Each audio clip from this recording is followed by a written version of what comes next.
Okay, well, let's get this thing started today. First of all, welcome to all of you joining us virtually, so thank you very much. Hope you'll stick with us for the day, and certainly welcome to everybody that's joining us live today. We're really excited to present this seminar today, 3 sessions, which we'll get to in just a second. But just as an introduction, the year was 1869. May 10th to be specific. That was the year and the date that the Pacific Union,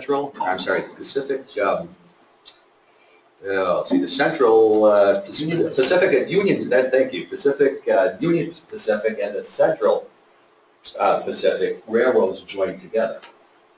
And that was the first time that the East was connected with the West. Made America quite different than what it was prior to that.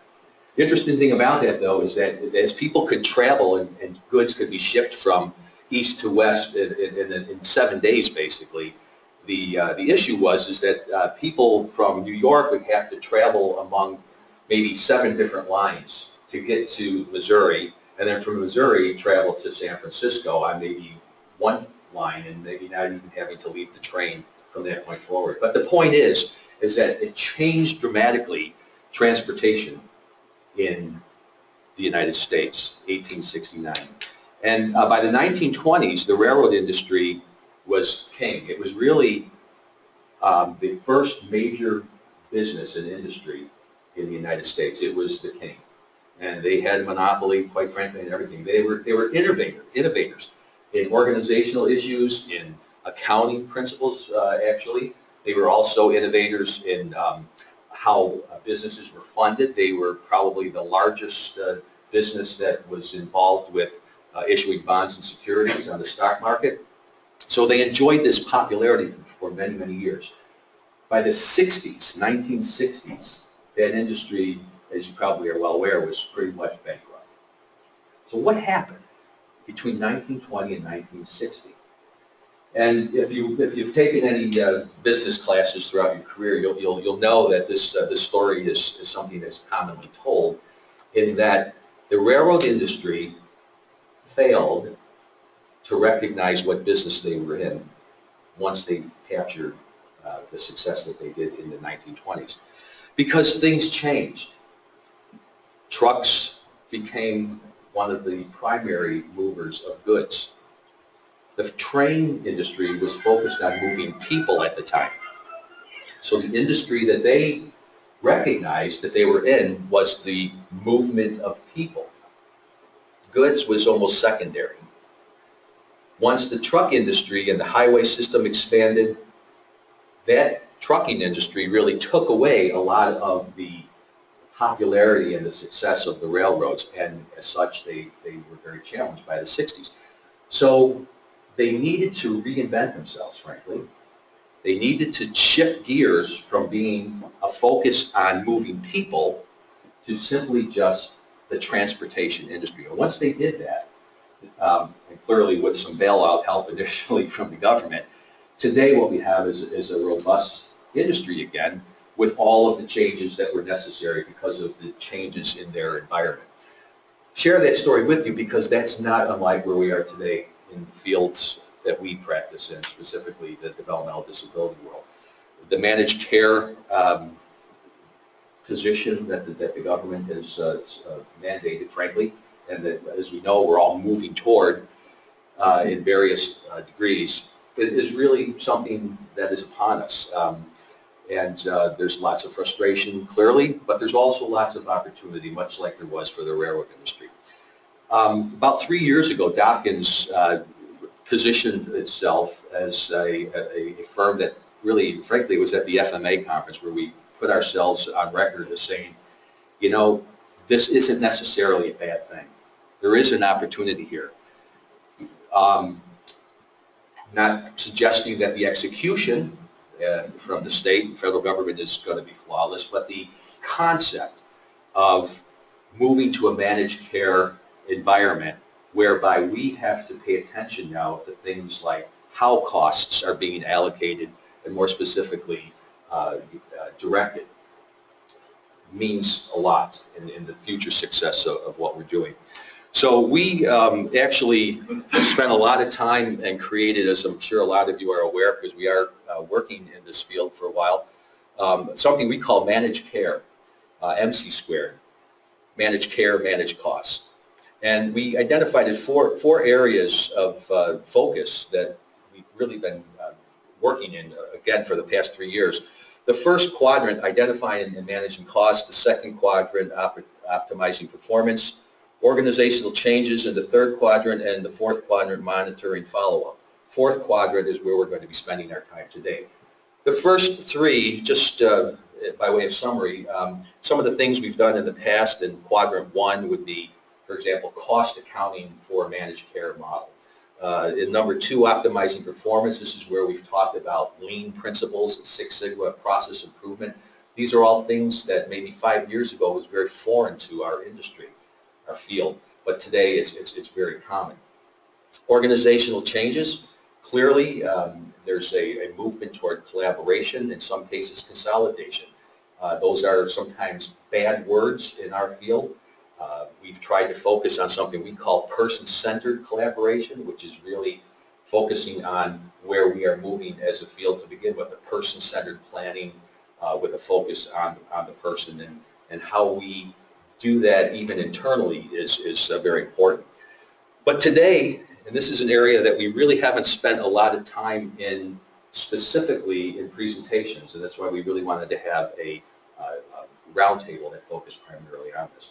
The fourth quadrant is very, very important, because without that, the other three are at risk. Because in the fourth quadrant, this is where we're talking about internal controls. This is where we're talking about the propensity for fraud in certain cases. This is where we're talking about technology assurance. And these are really the topics of our seminars today. So this, hopefully today, for those of you who are attending and those who are watching online, will sort of complete the cycle in terms of our MC squared strategy.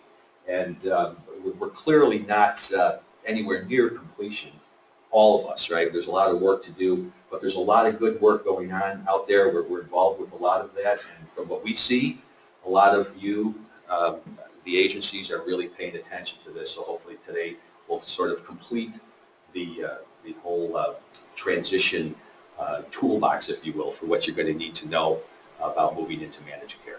Okay? So with that, I'll just introduce the topics today, and then certainly as the presenters get up, they can reintroduce themselves in terms of what their specific roles are. But we're going to be starting off today with the presentation on the COSO model, and that is the whole internal control mechanism that OPW has suggested that we follow. There's a whole lot to know about that. This is not going to be a technical presentation as much as it is more informative. There's many dimensions to the COSO model which will play very well to what you're doing. So this will tee up the whole day. Secondly, we'll have a presentation on fraud, and there's some interesting things there to pay attention to as we start moving into a more collaborative model. You know, there's opportunities perhaps where things can slip through the cracks, so we're going to have to pay attention to things like that. And then finally, this afternoon, we'll have a presentation on technology assurance. Technology these days is much more than just a network with PCs or Apples that kind of hang off of it. It's really about how we protect information and ensure that the information that we have has integrity and is only being looked at by the people that have the right to do that. So, okay, so it's going to be an exciting day today, and truly mean that, because there's a lot of good information that you're going to need to get through this maze of managed care. Okay, so with that, I'd like to introduce Jay McWaters and Jim Kaprinsky. They're going to handle the first session on the COSO model. I'll let these guys tell you all a little bit about themselves. Okay, thank you. Thank you, Ralph. Good morning, everybody. It's great to be here. We've been looking forward to this. I hope you have as well. And if you get too tedious and you want to stare dreamily out the window, you can't do it here. Jim and I have been working in the COSO space with public companies probably, Jim, back since 2004, when the model first became legislated with the Sarbanes-Oxley Act. It's a very heady topic that we have here today. Are we putting up the presentation, Tim? Push the button here. Oh, so I didn't press the button. It's a very heady topic, as you can gather from the title. A lot to cover here. So as a practical matter, in 75 minutes, Jim and I are probably just going to scratch the surface. Always a good idea as a speaker to lower the expectations of your audience, as I just did. But what will really make this valuable, hopefully, is getting some feedback from you guys. Please, as you hear things, see things, or we mention things that you want to drill down deeper on, let's do that. I think if we can create a dialogue here, I think we're all going to benefit from that. Let's get started. This was the impetus. So this was a comment, I believe it was from OPWDD, from an audit they did in a client. Seen others, just pick this one to be illustrative. You're all probably seeing these as well. I don't know how many of you have seen comments that make reference to the COSO model, make reference to enterprise risk management, make reference to internal controls in your audits. That was really the impetus for putting this together today. As I read that, and hopefully as at the end of this session, as you read that again, reflect on what's implied here to me is they don't quite understand what it is they're dealing with. So this will be our chance to be smarter. But it's a complicated, as Ralph said, it's a complicated series of models, so a little bit of light shed on that I think can help all of you as you try to grapple with some of these comments you're getting back from regulators. That said, here's our objectives for today. We want to better understand the context by which you're getting those comments. We want to understand who is COSO. One of the comments that I saw had COSO referenced in it specifically, and I think the company in response to that said, what's a COSO? So we'll answer that question today. Understand that there are it's not just a single COSO framework, there's actually two. And if we go back to that comment that was just on the board, they actually make reference to both of them, and I think they do that unknowingly. They're in fact two separate models that we'll talk about. We'll be able to express the basic elements of the two frameworks and how they might be used. And lastly, if we have some time, and I hope we do, try to discuss some practical ways that we can take the good from those frameworks and implement them to some degree at your agencies. So that's what we're about. Sound good? Sound in line with what expectations are? So I'm going to start out here with an overview of COSO and its frameworks. We'll do a very high level compare and contrast so you can understand the role of each and what they're all about and why there are in fact two frameworks. We'll do a deeper dive onto each of the two frameworks. When I say deeper, it'll still be fairly surface level, but I think it'll give you a pretty good handle on what both of these frameworks are about. And as I said, hopefully we can end up with some good practical application reviews. And as I said, jump in anytime with your comments, questions, observations, any personal war stories are always appreciated and helpful as we go through these kind of things. So what is a COSO? Anybody have an idea what that stands for? COSO, it is an acronym, as many things are, government related. No guesses? Stands for the Committee of Sponsoring Organizations, and if that is not one of the more creative titles I've heard of, it doesn't describe anything. It could be a federation of these soccer leagues. So we can look at that for the description. It's a Committee of Sponsoring Organizations. It started in 1985, and it was formed on the heels, similarly to what we experienced in 2000, 2002, on the heels of some fairly significant fraudulent activities within the world of financial reporting. It was actually formed with a Treadway Commission, which started looking at these failures and said, you know, there really is no basis to define what internal control is. Accountants and auditors have talked about it for years, but there's really nothing out there from a thought leadership perspective that identified what it looked like. From there, they decided to form the Committee of Sponsoring Organizations. It's a thought leadership organization. It is not a regulatory body. I just want to give you a sense of who those sponsoring organizations are. It's the American Accounting Association, which is all academics. It's college professors. The AICPA. It's the FEI, the Financial Executives Institute, the Institute of Internal Auditors, and the Institute of Management Accountants. So it's a group of thinkers, basically. They came together and really with the initial task of trying to put some format to internal controls. Again, really important to remember this is not an authoritative body. They have no authority at all. They were, the push behind all this was the SEC, but the SEC didn't empower them to do anything other than come up with some frameworks, which is what they did. So their first framework came out in 1992, and that was the Internal Control Framework. It was fairly revolutionary, but at the time it was like a shot fired in the forest from the air. From 1985 until 1992, when they were working on this, in 92 to 2004, it sat on the shelf. Nobody did anything with it. I was a practitioner actively in those years, and other than an academic, well, that's interesting, never really touched it. That all changed in 2002 and into 2004 when Sarbanes-Oxley said, auditors of public companies, you need to render an opinion on the effectiveness of your internal controls. And auditors, you need to also render an opinion independently on your client's internal controls. And the auditor said, well, what constitutes good internal controls? On what basis am I going to offer you an opinion or a conclusion? I know when I issue an opinion on your financial statements, I can refer to fair and accepted accounting principles. But what do I do in internal control? The answer was, oh, we have this framework that COSO did back in 1992. Let's use that. And in fact, that's what took that framework off the shelf and made it very, very prominent.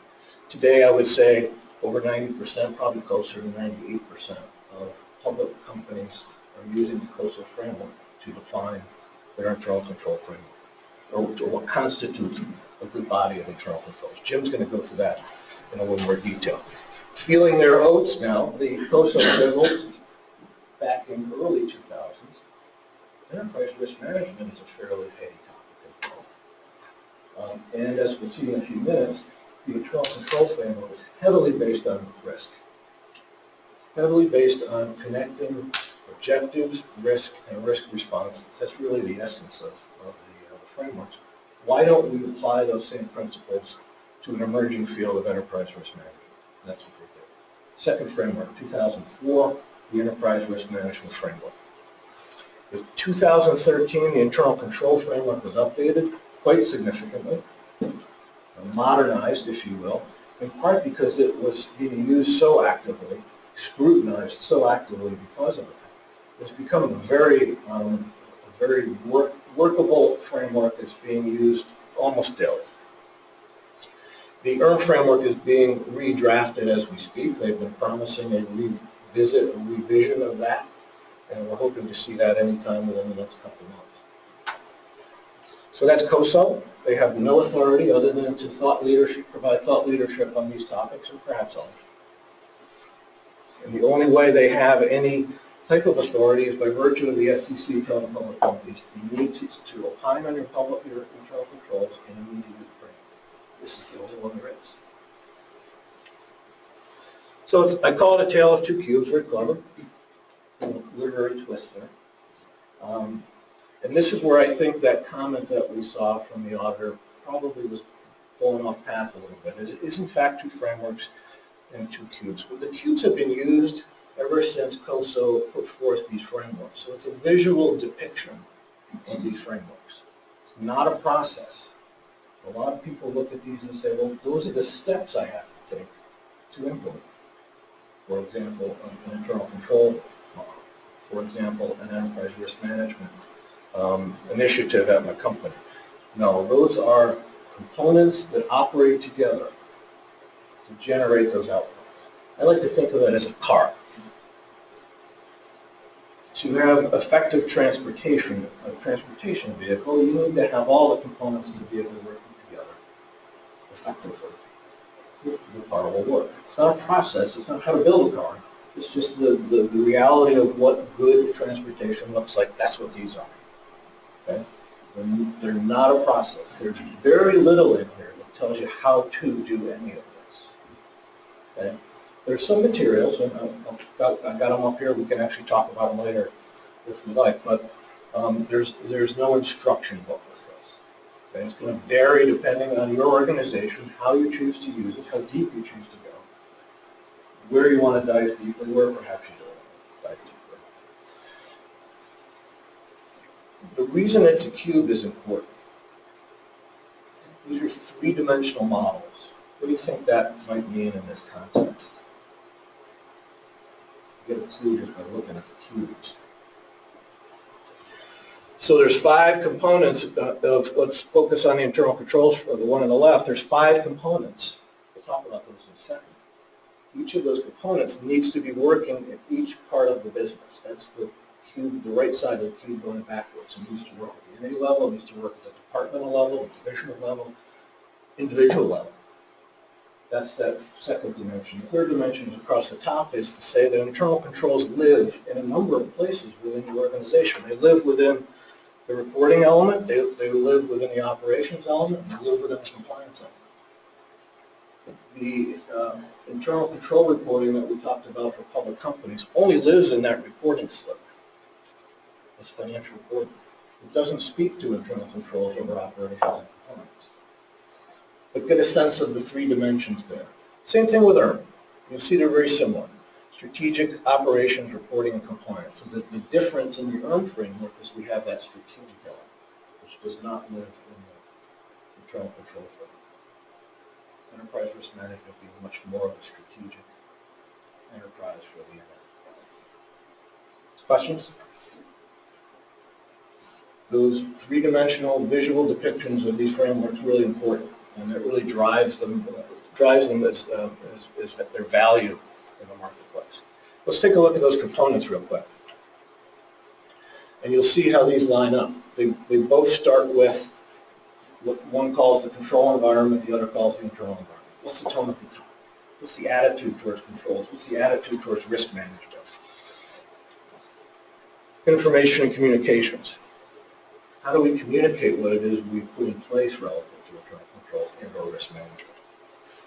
What are the control activities and how do we monitor them? Very consistent frameworks. Remember that internal control framework was started first, and it had a risk assessment component to it. And that's what really we're going to talk a lot about here in the next hour or so. The ERM framework is about risk management.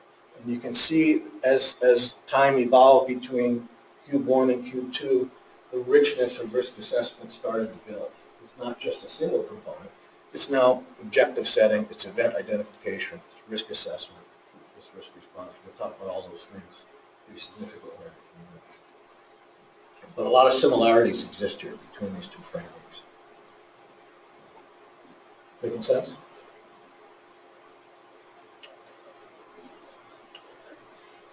The gist of this thing, so if you cut through all that fancy colors and dimensions and components, the gist of both of these, those are really the contribution that COSO made to corporate management in terms of conceptual advancement, is the linking of risks and objectives and the response to those risks. That's really what this is all about. And you're going to hear this topic, I think, weave its way through a lot of what you hear today, whether it's fraud, whether it's IT risk, whether it's internal controls. It all kind of comes back to these basic concepts. So let's break it down. Objectives. What is it that we intend to accomplish? What do we want to measure as being our instruments of success? What's the risk? What threatens those objectives? Pretty simple. What kind of things can happen? If you're hearing this, think about your own organizations. What objectives are you trying to reach? And you could ask yourself that question not just at an entity-wide level, but at a departmental level. We'll talk about that in a second as well. I think that's one of the real challenges of both of these models. But what do we intend to accomplish? What threatens our ability to accomplish? What type of events can occur? What bad things can happen that can threaten those objectives? Remembering, of course, that not all risks are the same. Some are more significant, some are less significant. Some companies react to risk differently. Some tolerate risk, some don't. Some are hungry for it, some are adverse to it. All of those things really need to be considered at your organizations before you start looking at these frameworks and deciding exactly how they might apply and work to your benefit to organizations. And once that risk has been identified, once that event that threatens my objectives has been identified, what am I going to do about it? What's my response? And there's a lot of academics behind all of this. You know, for example, there's different risk responses that are listed on the screen. I could choose to avoid the risk, but it's not big enough. I'm not concerned about that risk. I'm going to let it fly. I'm going to reduce the risk. I'm going to do something. I'm going to create some response to try to mitigate that risk or reduce it to a level that's acceptable. I'm going to share it. Find somebody else to help me deal with that risk. Insurance is a classic example. Right? Go to an insurance company and pay them to help share that risk with me. Or I'm going to accept it, which is, that's really what I said, the avoid. Accept is, I'm not going to worry about that. Not significant enough to consume the resources of the organization. So whether it's the internal control framework or the Interim framework, you're really basically doing this. Is this happening in your companies? I would submit that probably none of your companies are formally using the frameworks. Very few companies are. But do you think this process is happening? You bet it is. Right? Man has been managing risk in this way since they built fires at night to keep the animals alive. Right? What's happened in the last 30, 40 years is we've put some science around it. We've put some framework around it. We've put some academics around it. But this is happening in business every day. It's happening in your business. So don't for a moment think, just because I haven't adopted the Interim framework, I must not be managing my risk. I would assume that's incorrect. Perhaps you're not documenting it. Perhaps you're not going through this same framework to create a thought process behind it. And I would submit there's value to that. Maybe not implementing the full framework, but some form of this I think could be very helpful to organizations. You are doing this. You wouldn't be in business if you weren't. So at its core, that's what both of these frameworks are about. Part two of that, and I think this is a key distinction. So you think about objectives, because this is all objectives driven. Right? Start with objectives. What threatens those objectives? How are we going to respond to those events that threaten objectives? Well, what are the objectives? When I start at the top of that pyramid, right, at the entity level, my objectives are going to be different than they are at the bottom of it. I analogize it to life. So my goals in life as an individual are different from my goals for today. Of course, if you say my goal of having a ham sandwich today is my life goal, you're set. You'll pretty much be there at the end of the day. But objectives live at different levels throughout your organizations. I mean, easy to think of that, I think. Right? At the board level, it's very strategic, high level sense of what those objectives are. Down in the accounts payable department or in the billing department, those objectives are much different. But if they're not in alignment, you've got a problem. I could have an objective if I'm the manager in the billing department to look at every denial over a certain dollar amount. Well, you're not going to find that objective at the top. But what you might find at the top is I need to be compliant with Medicaid rules to be successful. Right? There's clear alignment with those objectives. So if I'm going to implement any of this conceptual device of the frameworks, I really need to be cognizant of what level I'm going in at. Right? I could apply it on a micro basis any place I want in that organization. But it's going to start with objectives that speak to what that level of organization is focused on. Is this making sense? Cutting through the cubes again, cutting through the components, it's really what's happening here. I'm assessing objectives at various levels of my organization. I'm going to identify the things that threaten those objectives. I'm going to figure out what I want to do with them. And, very importantly, and you hear about this a lot today, then I'm going to do what? Identify what I'm going to do to try to mitigate those risks. I'm going to monitor how effectively those responses are working. I'm going to audit, I'm going to control, I'm going to monitor, I'm going to review, I'm going to communicate within the company, what I'm finding, where there's problems, so that we can go back, double back, and assess how we're doing it. I'm going to go back and reassess the objectives. I'm going to go back and reassess the events from time to time. But you can see over time this is going to become part of how you run the business. You're doing it, just not getting credit for it from a management perspective. So let's wrap this kind of intro to the two frameworks with a couple of takeaways. The frameworks there are two of them. So when you see that comment that I had up there earlier, clear to me that the person who wrote it didn't understand that there were two separate frameworks. They mashed into internal controls as if it was all the same thing. The internal control framework clearly has a risk assessment element to it. We'll talk about that, but they are in fact two separate entities with two separate sets of objectives. Three-dimensional. To apply them fully, they need to pervade the business. You can't just do it in your area of business and say, I've implemented the framework. It has to be a company-wide initiative that digs deep into all levels of the business. It also needs to dig into the components of your business, whether it be operations, compliance, reporting, strategy. Hard to unlink those.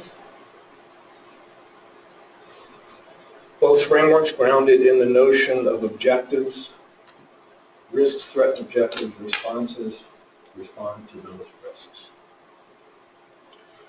They're frameworks, not processes. This is a common mistake. People think, I have to go through a list of things on those components to implement these frameworks. Very little out there on how to do this. That's why there's a lot of consultants making a lot of money implementing these frameworks. But the good part about that is they need to fit your circumstance. They need to fit your business. They need to fit your objectives, your risk profile. They need to fit your culture. The IC framework is clearly more developed. It's got way more eyes on it by virtue of the fact that companies are using it every day to report the effectiveness of their internal controls. The ineffectiveness, as the case may be. And when you hear COSO, don't think of it as a body that's mandating any of this. As I said, this is all thought leadership. No right to wrongs here. Any reactions to that? Thoughts on that? Is resonating with you?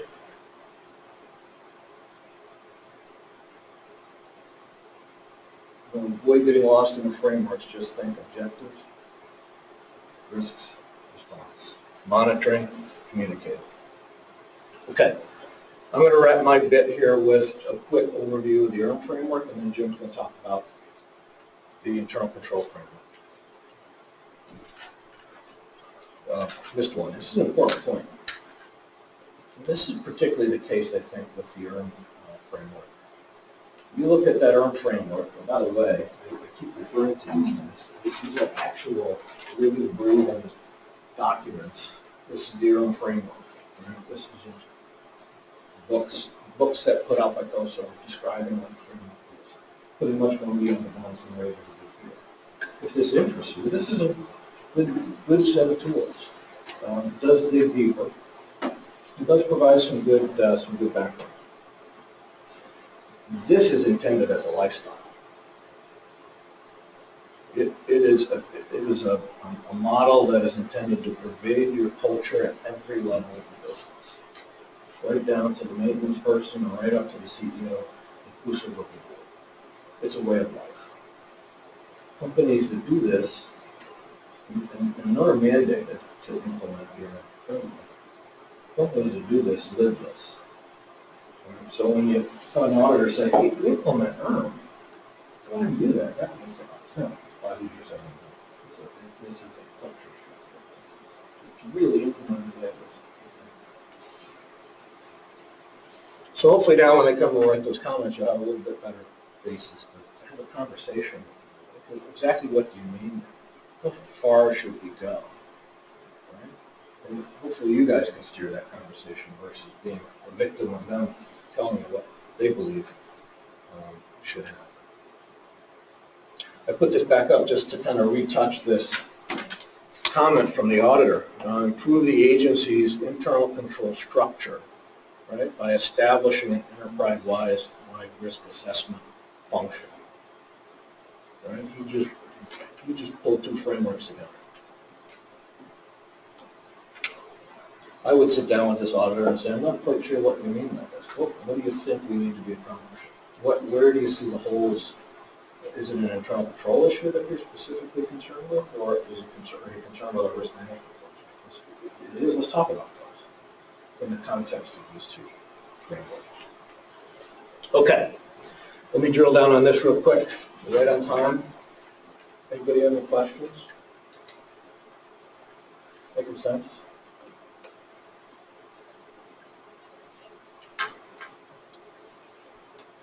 I'm not going to dig in, we don't have time to dig into all those components. The three-dimensional aspect of this we've touched on. I think that's very important. But let me just hit some high levels.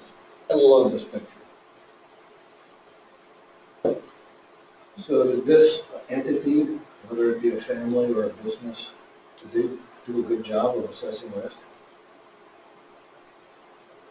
Maybe they did, right? Maybe they fully understood, and I'm sure they did. We're right next to a volcano. This thing could erupt, right? That's an event. That's an event that threatens the objectives of survival. I think that's a fairly high-level objective for whoever was living in that used to be a house. But perhaps this was an entity that had a very high appetite or tolerance for risk. What kind of an organization might have a high appetite for risk?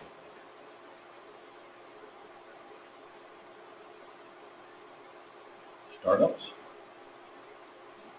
Many of them are in business to take advantage of a particular risk. Give me some. I want that risk, because once I conquer it, the returns are going to be huge. Where would you put your organizations on the risk appetite?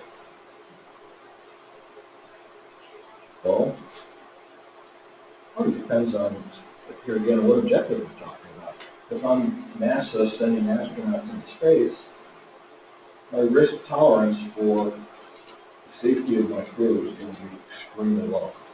Right? I'm not going to take anything for granted. I'm not going to accept very many risks at all.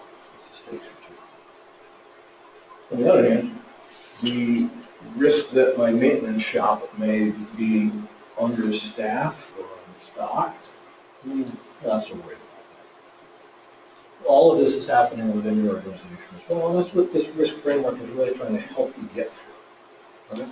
How tolerant are we as an organization of risk? What's our appetite for this? There is a lot of glossary of terms that you're going to find in here. And I brought this. This is a certification for risk management assurance. So for those who want to assure, like with internal controls companies, have a good risk management framework. But this thing is a beast. The glossary in here is probably half the book. A lot of terminology, a lot of academics that frankly may or may not be very valuable to you. As I said, this is intended as a lifestyle. So anyway, maybe they did a great job. Maybe they didn't. But the event happened. So the premise is all entities of this framework, all entities exist to provide stakeholder value. All entities face uncertainty in delivering that value. True statements. How much uncertainty should the entity accept?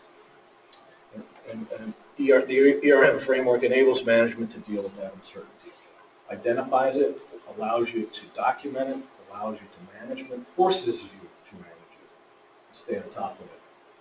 All of which are great concepts, all of which are great objectives within the business. And that's the premise of the ERM framework. Enterprise risk management is a process affected. There's some key things in here I want to kind of focus on. Affected by an entity's board of directors, so it goes to that level, starts at that level. Management and other personnel, translated, everybody. To fully implement the ERM concepts, everybody's involved. As I said, it's a cultural shift. It's applied in strategy setting and across the enterprise, designed to identify potential events. Remember that objectives, risk events, response. There it is. Designed to identify potential events that may affect the entity and manage risk to be within its risk appetite. There's that term we just mentioned a couple of minutes ago. To provide reasonable, not absolute assurance regarding achievement of objectives. That's what the framework's all about. You're doing this at some level. I've got a slide coming up in a couple of seconds I think is interesting that expresses that, I think, a little better. So fundamental concepts behind this framework. It's a process ongoing and flowing through the entity. It's not a one and done. It's not an event. It's not I did it, I'm putting it on the shelf. This thing lives every single day. It's part of your management language every single day to the extent it's fully important. Every level of the organization, it's pervasive. It's applied across the enterprise at every level, every unit, every business, across all objectives. It's three-dimensional. It's designed to identify potential events that threaten objectives. And remember the cascading of objectives. As we move down through the organization, our objectives become much more transactional driven versus strategic at the highest levels. Able to provide reasonable assurance to the entity's management and board, and it can be a lifestyle in a risk-mature environment. That term, risk-mature, I like. This slide I like, and I think I'm not going to go through it in any detail with you, but what it says is that companies have different levels of maturity when it comes to how they look at risk and how they manage risk. Over on the left is called ad hoc. I'm going to submit that most companies are over there. Right? We're dealing with risk the same way a lot of you probably are. You know what it is. You're talking about it. You're creating processes to control it and respond to it, but you're not thinking of it in terms of that framework and that process and those components. Over here on the optimize section, it is living in every crevice of that organization. As I said, every individual within that organization speaks the language of risk. There's a chief risk officer, right? He or she implements risk strategies. He or she implements, make sure this framework is operating on a daily basis and make sure all the components are working together like that car to create an enterprise risk management culture within the business.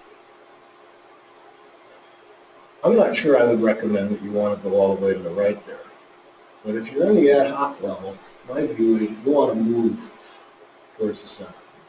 You want to, I think, be more risk literate, be more risk focused, be more risk aware, ultimately be more risk mature. We'll talk about some ideas later to how you might do that. A lot of ways you can do it.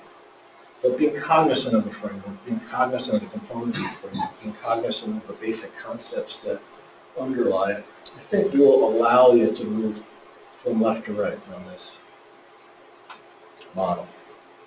So wrap up some key concepts. Again, this is all events, threaten objectives. Events need to be assessed as to their significance, and we need to create responses or not, depending on our risk appetite and our risk tolerance. I didn't mention these. Introduces risk assessment criteria. I think it's important.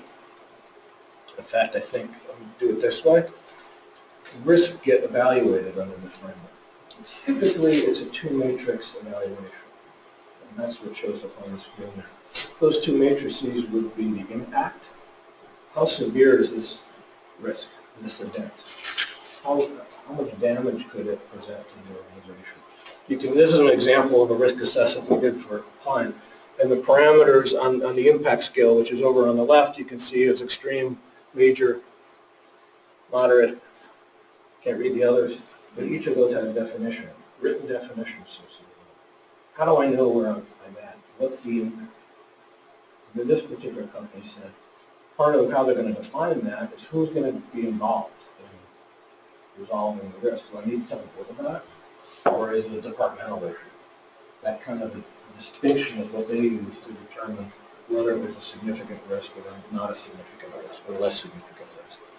Likelihood, rare, coming all the way over to frequent. And you can see that the intersection on the matrix between frequency, and high impact puts you in the red zone. There's a numerical scale there. that allows you to literally rank your risks from 1 to whatever. This particular example we did, I think we had 300 something risks that were identified at the strategic level. They didn't go down below the strategic level. And we rated them all. We put them all on a risk register. And we identified responses for each of them that was commensurate with their rating. The framework brings all this concept into play. I think this part of it is very effective. I sit on the Catholic Health Board, and they do a lot in the risk assessment area. And as a board member, I can tell you that is very useful to me and very comforting to me to know that the management team is looking at this, sharing it with us. And that may be the biggest benefit of putting this on paper in their case, is connecting their board to the issues that you're dealing with every day. But otherwise, as a board member, I would not have that sense. You're the experts. You have the knowledge of where the risks are and what can threaten those risks. But your board needs to understand them as well. Okay, I think that's enough said about the framework. We'll let Jim talk to you a little bit about internal control framework. James? Thank you, Jim. All right, so as Jay mentioned, I'm going to talk about the internal control framework. Right? This is the most commonly used, at least that's my opinion, in my experience. You know, I've done a lot of implementation of the internal control work. I've helped public companies implement it. And as Jay mentioned, it's not a checklist. So many people want to use a checklist. All right, go down the checklist. Yep, I'm good. There's a lot of interpretation to it, a lot of judgments that need to be made. And as Jay mentioned, you know, the 5 components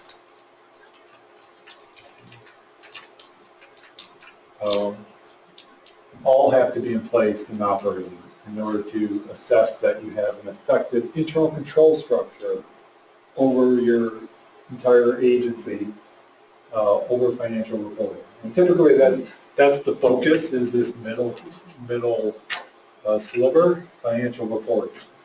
You can also implement this framework to look at your operations or just compliance with the laws and regulations, right? In which you would use the same concepts in those areas. But for today, I'm going to focus more on just financial reporting because that's typically the most common area that this framework is used. As Jay mentioned, the COSO Internal Control Framework was revised a couple of years ago, and it gave more specificity, gave more guidance to the users on how to implement it. And they did that by adding 17 principles, which are spread across the 5 components. So each component has multiple principles, and under each principle there's 72 points of focus. That's the terminology that they use. And the points of focus are more real-life examples of what you have to say that you have the principles implemented. So it's a lot more detailed in this version of the COSO, which is good. It makes it easier to implement, although still complex. This gave it a lot more tangible examples. And as Jay mentioned, you know, as far as the COSO framework, one of the books that we do have is a book about examples, in which they give real-life examples of what would you do at your organization to say that you meet, you know, some of these principles. So most of the presentation I'm going to do is going through some of those principles and giving some examples of, you know, how do we implement the COSO framework. Now, to give it an effective internal control system, so basically to say, yeah, I have an effective internal control system over financial reporting. And public companies, they're required to do this every year, in which they have auditors come in and audit their internal controls. In order for them to get a clean opinion, Each of those 5 components and the relevant principles must be present and functioning. And another key concept is the 5 components need to operate in an integrated manner, right? So they can't be off in silos. This is why they have to be all working together across the organization. And it's a hard concept to think about. And, you know, especially being new to this concept of COSO and what is it. But once when you start getting into it and start working with it, it becomes apparent what that means. All right. So then how would I implement this? If I want to look at my internal controls over finances, right, financial reporting, what would I do? What would the first step be to implement? And Jay mentioned the top-down approach, and that's the concept, right? Start big and work your way down to basically transaction level, right? So you would start at the entity level and look at, basically start with your financial statements and identify what are those significant areas on my financial statements that drive this organization. Now, in addition to that, you got to look at how complex is my organization. Do I have multiple entities that consolidate to that financial statement? If so, you have to also look at those individual companies, right? A lot of not-for-profit have HUDs, companies and whatnot. You'd have to look at those separately, especially if they have separate processes and controls to determine, yeah, is this significant? Do we need to include them in our assessment? So as you go through your financial statements, you'll identify, all right, yeah, receivables, that's a significant area. Revenue is a significant area. Yeah, and then you would identify what are those processes that drive those numbers, right? For revenue, you can have multiple different processes based on your funding, Medicaid, grants, whatnot.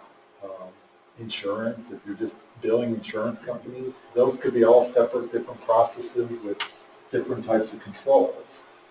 So the idea is to identify those significant areas.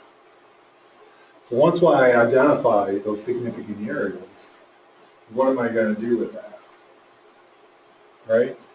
As Jay mentioned, you're going to identify risks. I have these flip-flops, sorry. You got to identify the risks to those areas, right, and objectives. What are the objectives of a significant area, right? Typically, AR and revenue, right? You want it accurate, complete, things of that nature. And then you identify, all right, what can go wrong to those objectives?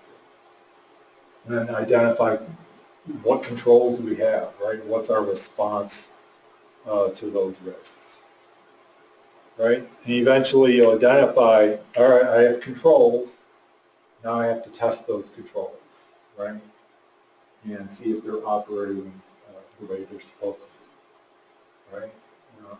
As you go through this process, there's a couple of key concepts as far as internal controls, and are they working the way they're supposed to? The one term is, is the control properly designed, right? So is what somebody's doing, is it designed to achieve the objective, right? So let's say you have a control to ensure that things are complete and accurate, but somebody looks at something that wouldn't be able to achieve that, like they're looking for, let's say the control is over accounts receivable, but the person's looking at an AP listing. Well, they're not going to be able to achieve that objective by looking at the wrong information. So it's not properly designed, right? So once when you got comfortable that your controls are designed correctly, you would have to evaluate, all right, are they operating effectively? That's another key terminology. Are they effective, right? So cash, somebody does a bank reconciliation every month. So you would test that, look at the bank recs. Well, if you looked at it and they only did it half the time, well, the control's not operating effectively. They're not doing it as they're supposed to. So hopefully you can get that thought that you would end up getting more and more deeper within the organization as far as controls and processes and activities. But as I mentioned, you start at the entity level, right? And then another part as far as what you would do, as far as looking at the entity level controls, right? Within the 5 components, let's go back to the Q. So those examples I gave you as far as process level controls, accounts receivable, bank reconciliations, they all reside right here in control activities. That's where they reside in the Q. Like I said, you have all 5 components need to be in place. Typically, control environment, risk assessment, information communication, monitoring activities, those are considered entity level controls. That was the terminology that's sort of been used, or soft controls, right? They're more touchy-feely type of things that have to happen. I'm going to go through those. Many of the principles are driven around those types of things. Control activities, as far as daily activities that people are doing to process transactions, believe it or not, there's only about 3 principles that cover that area. That's it. The rest are covered as far as just entity level. What are we doing at the entity? So let's start going through that. The 5 components and the principles, right? Give you a flavor of what this means, right? Control environment. Probably the thing that best describes it is the tone at the top, right?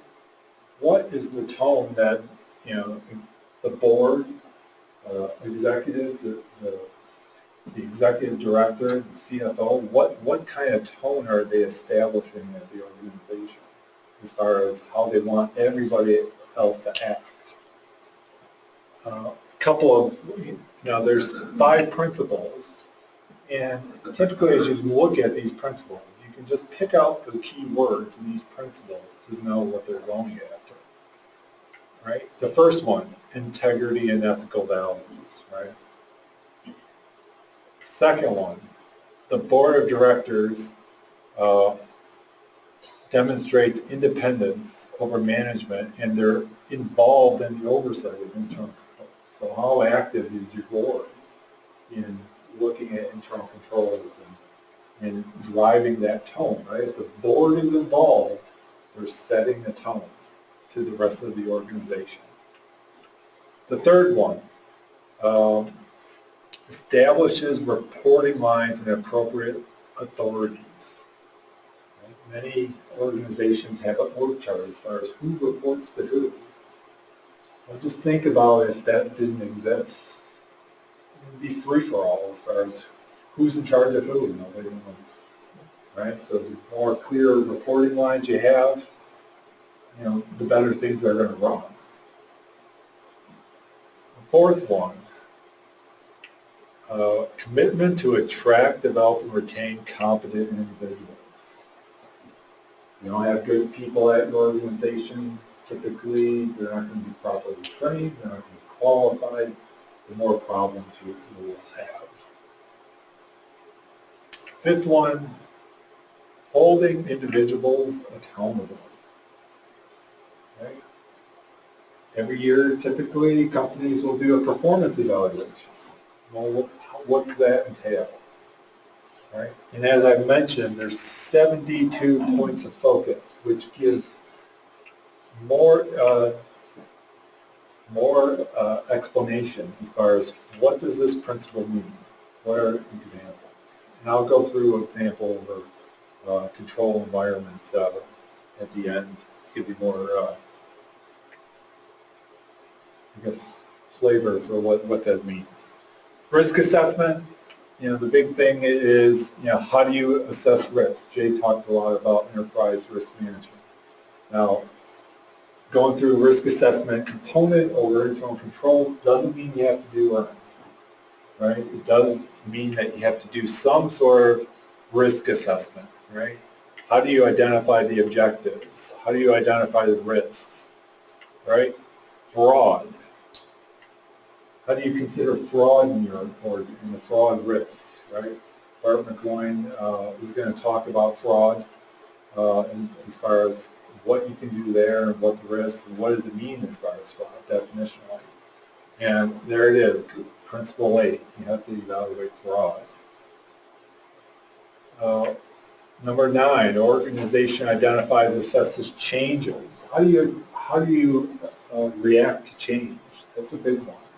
I mean, that's one of those things that when people approach this in a checklist mentality, they struggle with that. But you have to think, somebody important leaves in an area. What did we do? How did we react to make sure that internal controls that person did was taken care of? Control activities. As I mentioned, control activities is the area where your day-to-day processing resides, right? The organization selects and develops control activities. So basically, what controls did you put in place? Number 11, the organization has general controls over IT. There it is, the big number 11, IT. Bill's going to be talking about IT. So you can see how it's all related. All the topics today are all related. That's probably the biggest change in this new framework for 2013 is the emphasis on IT and what it means to internal controls.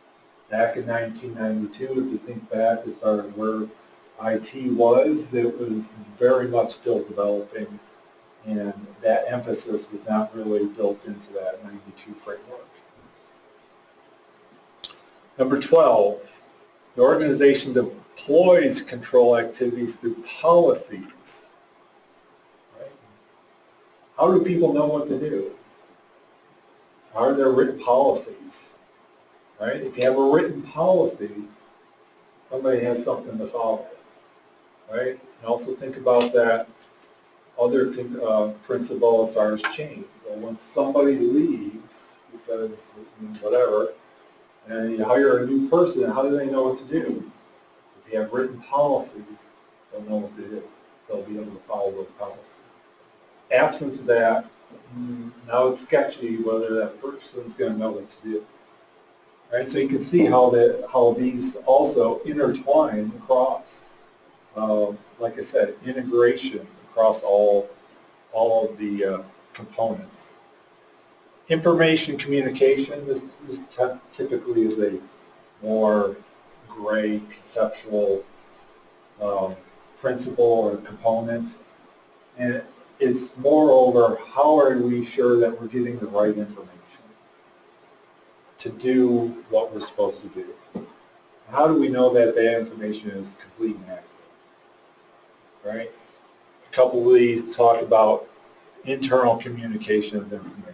What are our processes over that, internally communicating? Number 15 is communicates with external parties. Right? So financial reporting, if you're reporting to a regulatory agency, that's where that principle would reside, right? As far as what are we doing to report to that regulatory agency? How do we know what we're reporting is complete and accurate? Then monitoring, this is what are we doing to ensure that the controls we put in place are working? Probably the most common example of monitoring is an internal audit function. However, not all organizations can afford one, but it doesn't mean that you don't have monitoring controls. Right? That can be delegated to other people. right? How do you react to when there was an issue, right? Did you look at the process? All right, we had an error here. What went wrong? How are you monitoring those controls to make sure that things are working the way they're supposed to? So let me give you a couple of quick examples. Principle 1 has commitment to integrity and ethics, right? The typical example is I have a code of conduct and code of ethics, but it's not only important to have one. What do you do with it, right? What's in it? You know, does it cover about communication and reinforcement? Does it cover, you know, is there an annual attestation that people attest? Yes, I've read the code of conduct. Is there training on the code of conduct? Are employee evaluations stressing the code of conduct? Is it covered through that? And evaluating how people live up to the code of conduct. Do you have a confidential hotline that you can report, that people can say, yeah, this person is not very ethical, they're doing something wrong, you probably should look into it, right? That's something that could be put in place to help achieve this principle. Establish process for investigating deviations, right? Somebody reports it to the hotline, well, who's investigating that, right? What's the process? How does that get filtered out to higher level management and maybe even the board to evaluate that? And then are there consequences for deviations, right? Does your policy say that? If you do something ethical, you're going to be fired, right? So it's not as simple as, do I have a code of conduct, right? It's a lot more in depth. You know, but if you were doing all of these things, then I would say that yes, you're achieving principle 1. Now, if you're not doing all of them, but some, does it mean you don't achieve principle 1? No, it doesn't mean that. Like I said, there's a lot of judgment that goes in as far as what do you have to do to say you achieve this principle. So the other example I want to give you is more of the process level. We talked a little bit about that, right? But this one, cash disbursements. Now, what's the objective, right? Well, the example I have is to ensure cash disbursements are accurate. Right? What's the risk? Cash disbursements are unauthorized and for the incorrect amount. Somebody, fat fingers, put in, you know, one extra digit, and all of a sudden you're overpaying something. Right? What's the control? An example of control could be a 3-way match of the invoice, purchase order, receiving report is performed before processing payment. Right? That's an example of control. Right? Remember, this example, I can go back to my pyramid, is way down here. Right? So it's going to be way after you do all those other, cover all those principles and do scoping to get down to that level. Any questions on that? Yeah. Are you going to give us copies of this outline, or? Yes. Yeah. Yes, we will. Yeah. Just FYI, so yeah, we'll give you the actual slides, and the whole webinar presentation is being recorded. So if you've got somebody back at your agency who think, oh, they wish they were here, you'll be able to watch this. We're doing good on time, so we will have a couple minutes here to talk about some practical application of this. When I say practical, the implication there is that these 4 frameworks are practical. They're wonderful. They're best practice, but they're major undertakings. If you're having a chat with the auditor and says, implement the internal control framework, big lift, huge lift. I mean, Jim and I have done a lot of this work with companies. It's not a one and done. That's not to say it's not valuable. I think it's very valuable. Some of the advice we give to our non-public clients is, look, you don't have to go all the way there. there being the full implementation of the framework. But there's a lot of good stuff in there. These principles Jim went through, a lot of richness and value.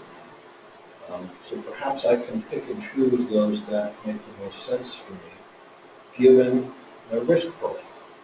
I'm going to go where my risk takes me, which suggests that I need to do some element of risk assessment to be able to cross that bridge to make those kinds of decisions.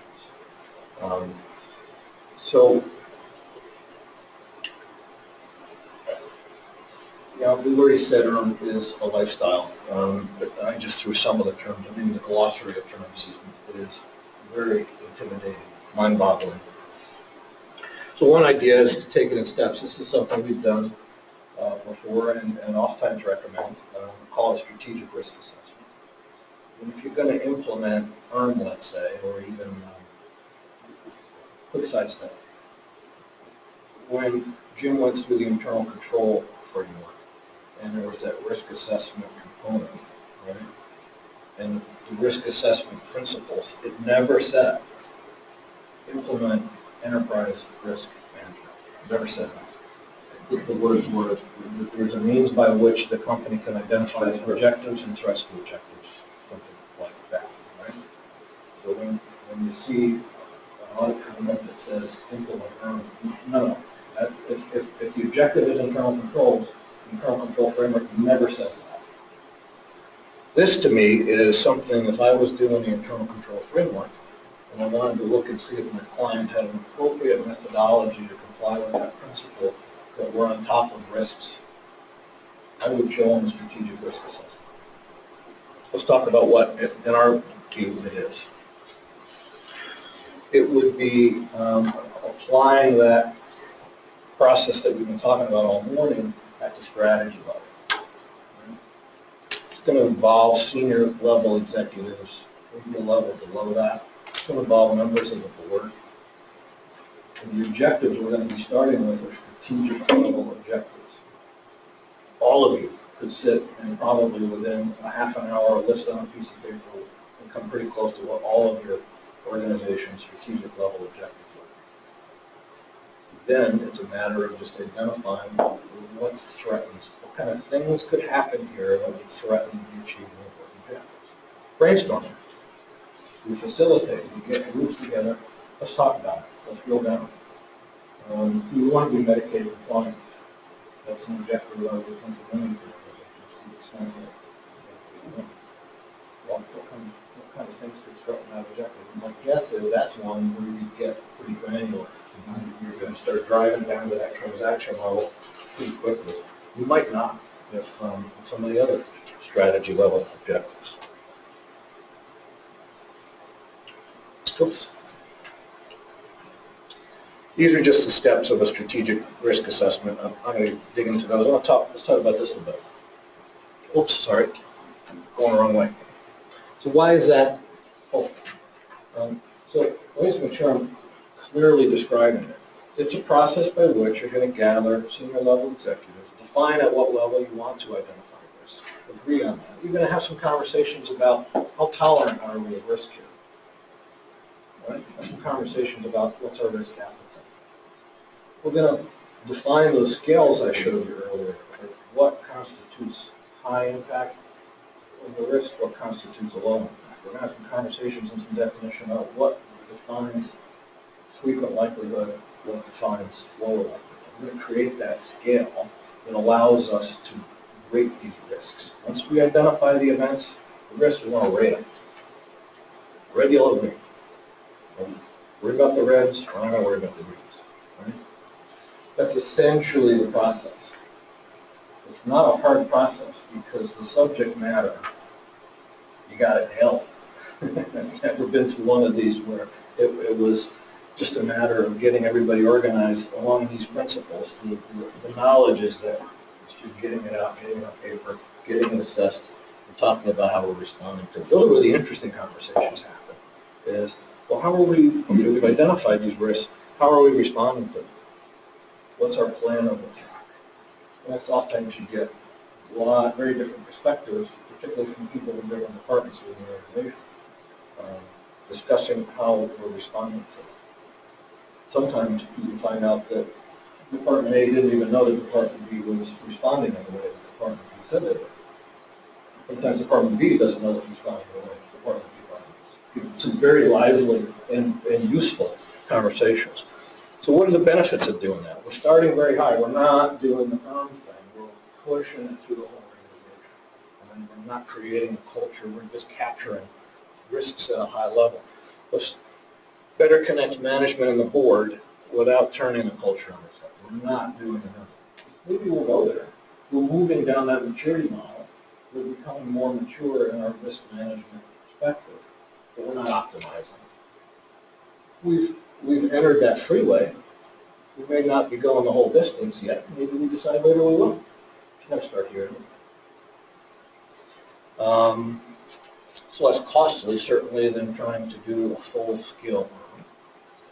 It provides the value I talked about earlier as a board member. To see that coming back to me as a board member, very satisfying, very comforting. Connects me much better with the management of what they're dealing with. And enables me to better evaluate how we're doing as a board member. It's a down payment on building a more risk-mature environment, moving from left to right on that maturity scale. It provides a basis from which if everybody gets hit by a bus, you've got a basis now to pass on that risk profile to the next generation of leaders. And they're going to add to it. And they may look at it and say, well, you missed 5 risks. You really important risk. And that's going to happen. You're never going to nail this. And it's a living, breathing, changing, ever morphing process. Serves as a baseline for future concept development. Let's start somewhere. Right? Get us all focused on what the risks are and where we need to go in the future. I'm going to point you towards the higher risk aspects that warrant application of the COSO internal control framework. So a good example would be, as a strategy level objective, I need to be Medicaid compliant. Like I said earlier, that's going to quickly drive you to some risk responses that are very granular. And may very well lead you into that internal control framework for that particular area of your business, for that process area. I'm going to dig deeper. I'm going to do a risk assessment now at that level, where my objectives are going to be much more granular. I'm going to involve more clerical level people in their day-to-day activities. But that's where I'm going to go because that's a high-risk area, right? Some other element of my business, I'm not going to focus on that because the risk profile is not. Now picture yourself having these conversations with an auditor from whoever your regulatory agency or agencies are. That's a valuable conversation. But, well, you guys implemented any of this. Yeah, we've done a strategic risk assessment. We've identified these 4 areas as being probably the most significant risk. And here's the risk responses we put in place. And we're drilling down on these 2.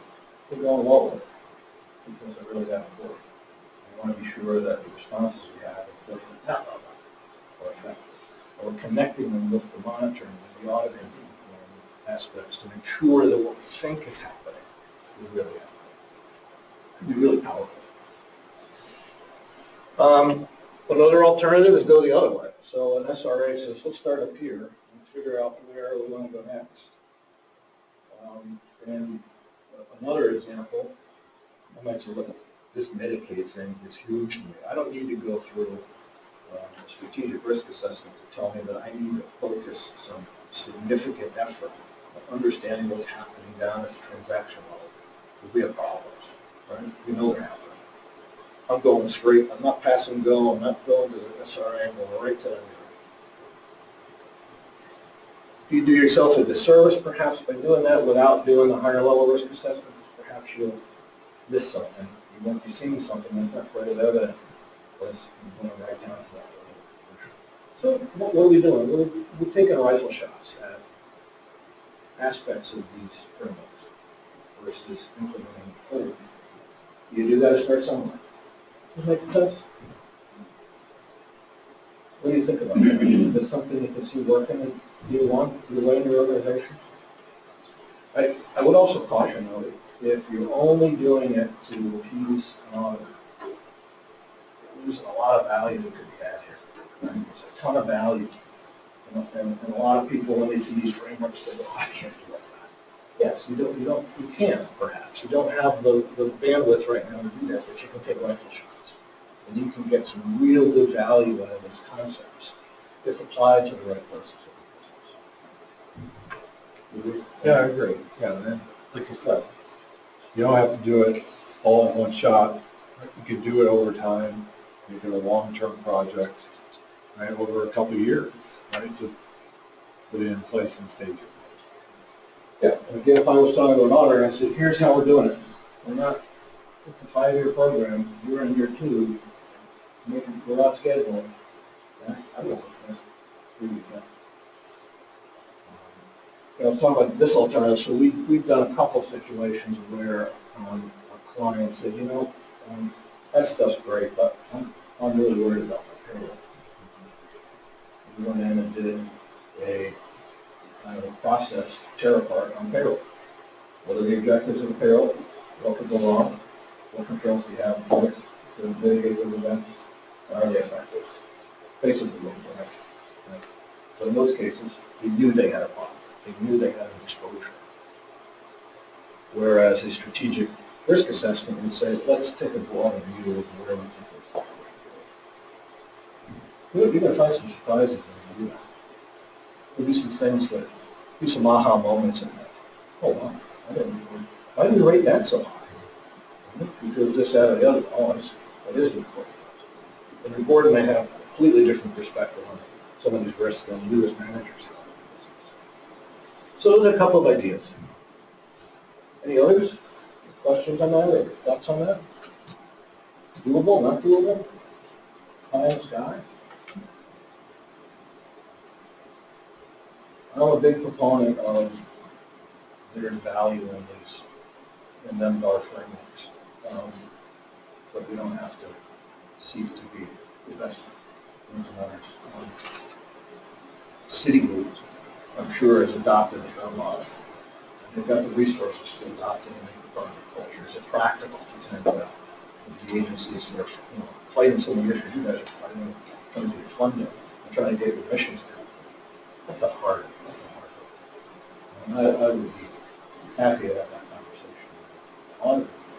While saying, yes, we think some of those principles are very important. We've started down a pathway to implement those that we think are most effective.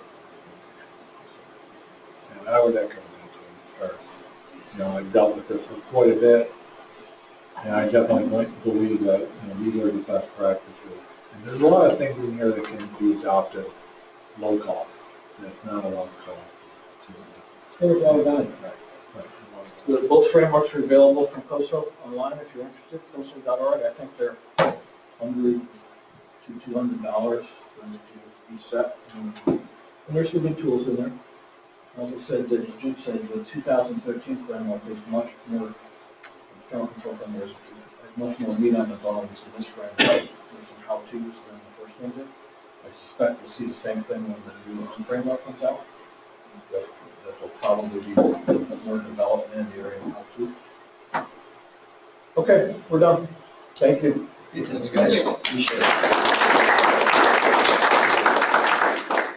Both Jim and Jay are in our insurance services department, so I'm certainly available to answer any questions along the way if you guys are contemplating these types of issues. I think that one thing that Jim and Jay said that what I'd just like to emphasize is that the benefit of these types of things, as well as some of the process improvement that we've done, the lean training that some of you folks have gone to, it's not only really about the deliverable, it's about the process of getting there. I often like to say that even if the state were tomorrow to say that we're going back to the old way, which they won't, but if they were, the things that we all have been doing over the past 2 or 3 years clearly have benefit just from an organizational point of view. We're going to be taking a break in about 4 minutes for about 15 minutes. But before we do, I just want to go back to some of our introductory comments, and that is 2016. What business are we in right now? 1960, the railroad industry realized they were in a different business. What business are we in? Anybody? How's it different than what we've experienced in the past? What are some of the differences in how we have to practice today and what's expected in the future? We throw a couple things out there. Years ago, most of our agencies were formed because there was a need, obviously, to serve individuals with disabilities. And often these agencies were started, as you know, by families. And in fact, even today, a lot of the board members are still families of some of the original founders. But if you think about what our focus was, and even for that matter, what our mission statements typically say today, it tends to be service and support driven.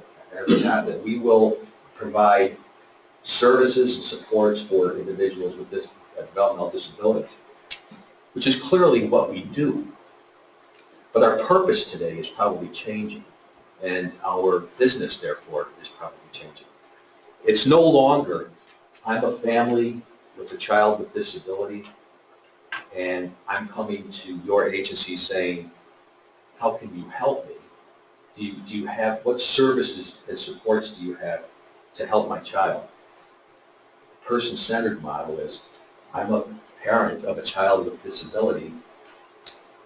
I would like some assistance in helping my child determine what his or her desired outcomes are for his or her entire life. What can you do to help him? The focus is totally different. It's obviously on the person-centered planning. So I would like to throw out there that maybe the business that we're in today is dramatically changing. It clearly is from a service-oriented, service support, like what services and supports can we provide, and who are we going to staff it with, to what can I do for you? What are your life outcomes, desired outcomes, and how can we serve? It's much different. In fact, the DISRIP model, which I'm sure all of you are aware of, really is based on this, right? The person-centered, in fact, the value-based payments all have to do with this type of change. And then furthermore, one thing we'll also say is that typically we sat in this room for many years doing not-for-profit roundtables, right? And we would have many people here from the CFO and financial world, which a lot of you represent today. The other thing that's changed, as I'm sure you are starting to get a feel for, perhaps drives some of the trepidation and frustration as we're moving to this change to managed care, is that it isn't just financial anymore, is it? It's a lot of operations. I can't really think of too many agencies that actually have a COO, Chief Operating Officer, so I'm sure people provide talents and skills in that area, but the focus today is a perfect marriage of finance and operations now. In the past, when it was more, here are the services we provide, here are the costs that it took us to provide these services, here's our CFR report, and Medicaid, we would appreciate reimbursement for that. In fact, in ways we would find out how we might be able to maximize our reimbursements through proper cost allocations, etc. But today, with those fees moving to a fixed rate and ultimately to a capitated individual rate, the game is much different. It's how can we provide these services that the person specifically is asking for? How can we do that and stay in business and do it in an efficient way, not only to allow us to be there to provide service for a growing population of people, because certain agencies may not survive, or they may be merged or consolidated, so there's going to be a need for us to handle more people. But we can't obviously do that with a lot more cost. So there's ways to do it. That's why we said earlier that this isn't necessarily a bad thing if we look at it from the perspective that we're improving our internal capabilities for us to work smarter, for us to be more fulfilled in what we do, perhaps also to redirect resources to things that maybe need more dollars thrown at it, and most importantly, to fulfill the desired outcomes on an individual basis. That's a much different business than what we've been in the past. So as we go through this today, think about that. Think about how we need to be changing, and how, if we do have a financial orientation in our business, where the operations maybe have not in the past been something other than we need to casually think about it. Now we very aggressively need to think about it, and what kind of responsibility do we have as financial people who have been historically very intimate with what's going on in the organization, to pull other people into the equation. Some of these things that we'll hear about today may not be directly related to you as a CFO or an accountant or some kind of finance role, but it clearly needs to be somebody's responsibility. And if you can provide that catalyst to bring other team members into the fold, you're doing your job. And ultimately, that's going to be the success of moving to this managed care model, is a total collaboration internally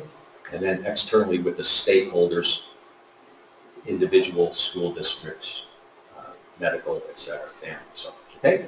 So with that, we're going to take a 15-minute break. For those of you who are online with us, we'll be back at 10:45, and we'll have our second presentation on fraud, drilling down into the various risk areas that Jay and Jim talked about with the COSO model. And then again, this is a reminder, this afternoon after lunch at 1 o'clock, we'll start again with our third and final presentation. That will be on IT assurance, again, a subcomponent of all this risk assessment. So, okay, so 15 minutes and we'll be back. Thanks.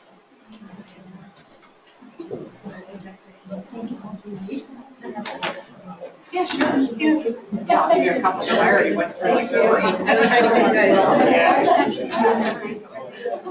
So I couldn't, that's the boys' side. The girls' side, it's all about me when I was like, oh my God. And I seen when I first came in, I was like, pop my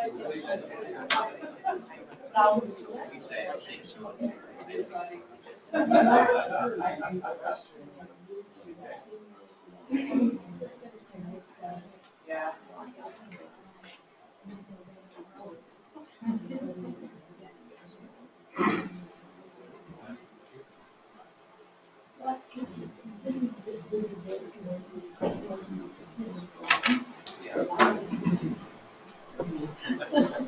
What's the value?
Welcome back.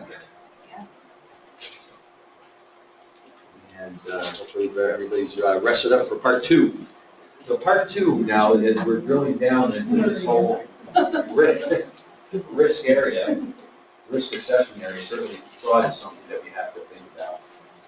One thing I should mention in our MC squared model here, and I know a lot of you have heard this from us in the past, but Dopkins operates in what we call a one firm model. In fact, some of our clients are actually helping them to understand how to work within a one agency model, which is really borrowing from what we do.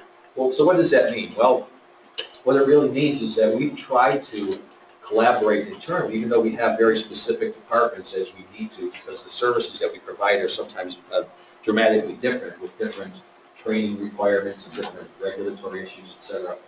But when we deal with clients, we're trying to provide a set of services and a solution that is fully integrated. And so MC squared, we really don't have a department that is staffed with MC squared people, although some of us spend more time with it than others. But hopefully what you're getting a sense of is that this is a collaborative team that reaches across our entire firm. So this morning you heard from Jay and Jim, who are in, as I mentioned, our assurance services team. Art also is within our assurance services team. Art's area of specialty is in the fraud work, and he has done a lot of work with local attorneys, expert witness, and helping them with some of the things that they have to deal with on a day-to-day basis. So he has, I'm sure, a lot of fun anecdotal stories he can share with you, certainly with no names being mentioned, but it's certainly an area of risk that we need to be paid attention to, even more so perhaps in this movie. So, Art? Thank you, Ralph. Good morning, everyone. As Ralph mentioned, I do work with Jay and Jim in our assurance services department here at the firm. Just a little bit about my background. Ralph mentioned I do a lot of work in fraud investigations and litigation support as well. But I'm also, I do a fair amount of auditing for clients. But I don't have any not-for-profits in my portfolio. So I'm on the commercial side of the business, the for-profit entities. However, the one thing, when you're talking about fraud, it really doesn't matter, very frankly. If you are in the for-profit entity, the not-for-profit entity, the governmental area, the large company, the small entity, it really doesn't matter. Fraud is an equal opportunity situation. So I just wrote up on the board real quick, Jay and Jim are playing in the world of prevention. And so on one end of the spectrum, you may think about it, COSO and prevention is over here. And what I do a lot of is on the other end of the spectrum.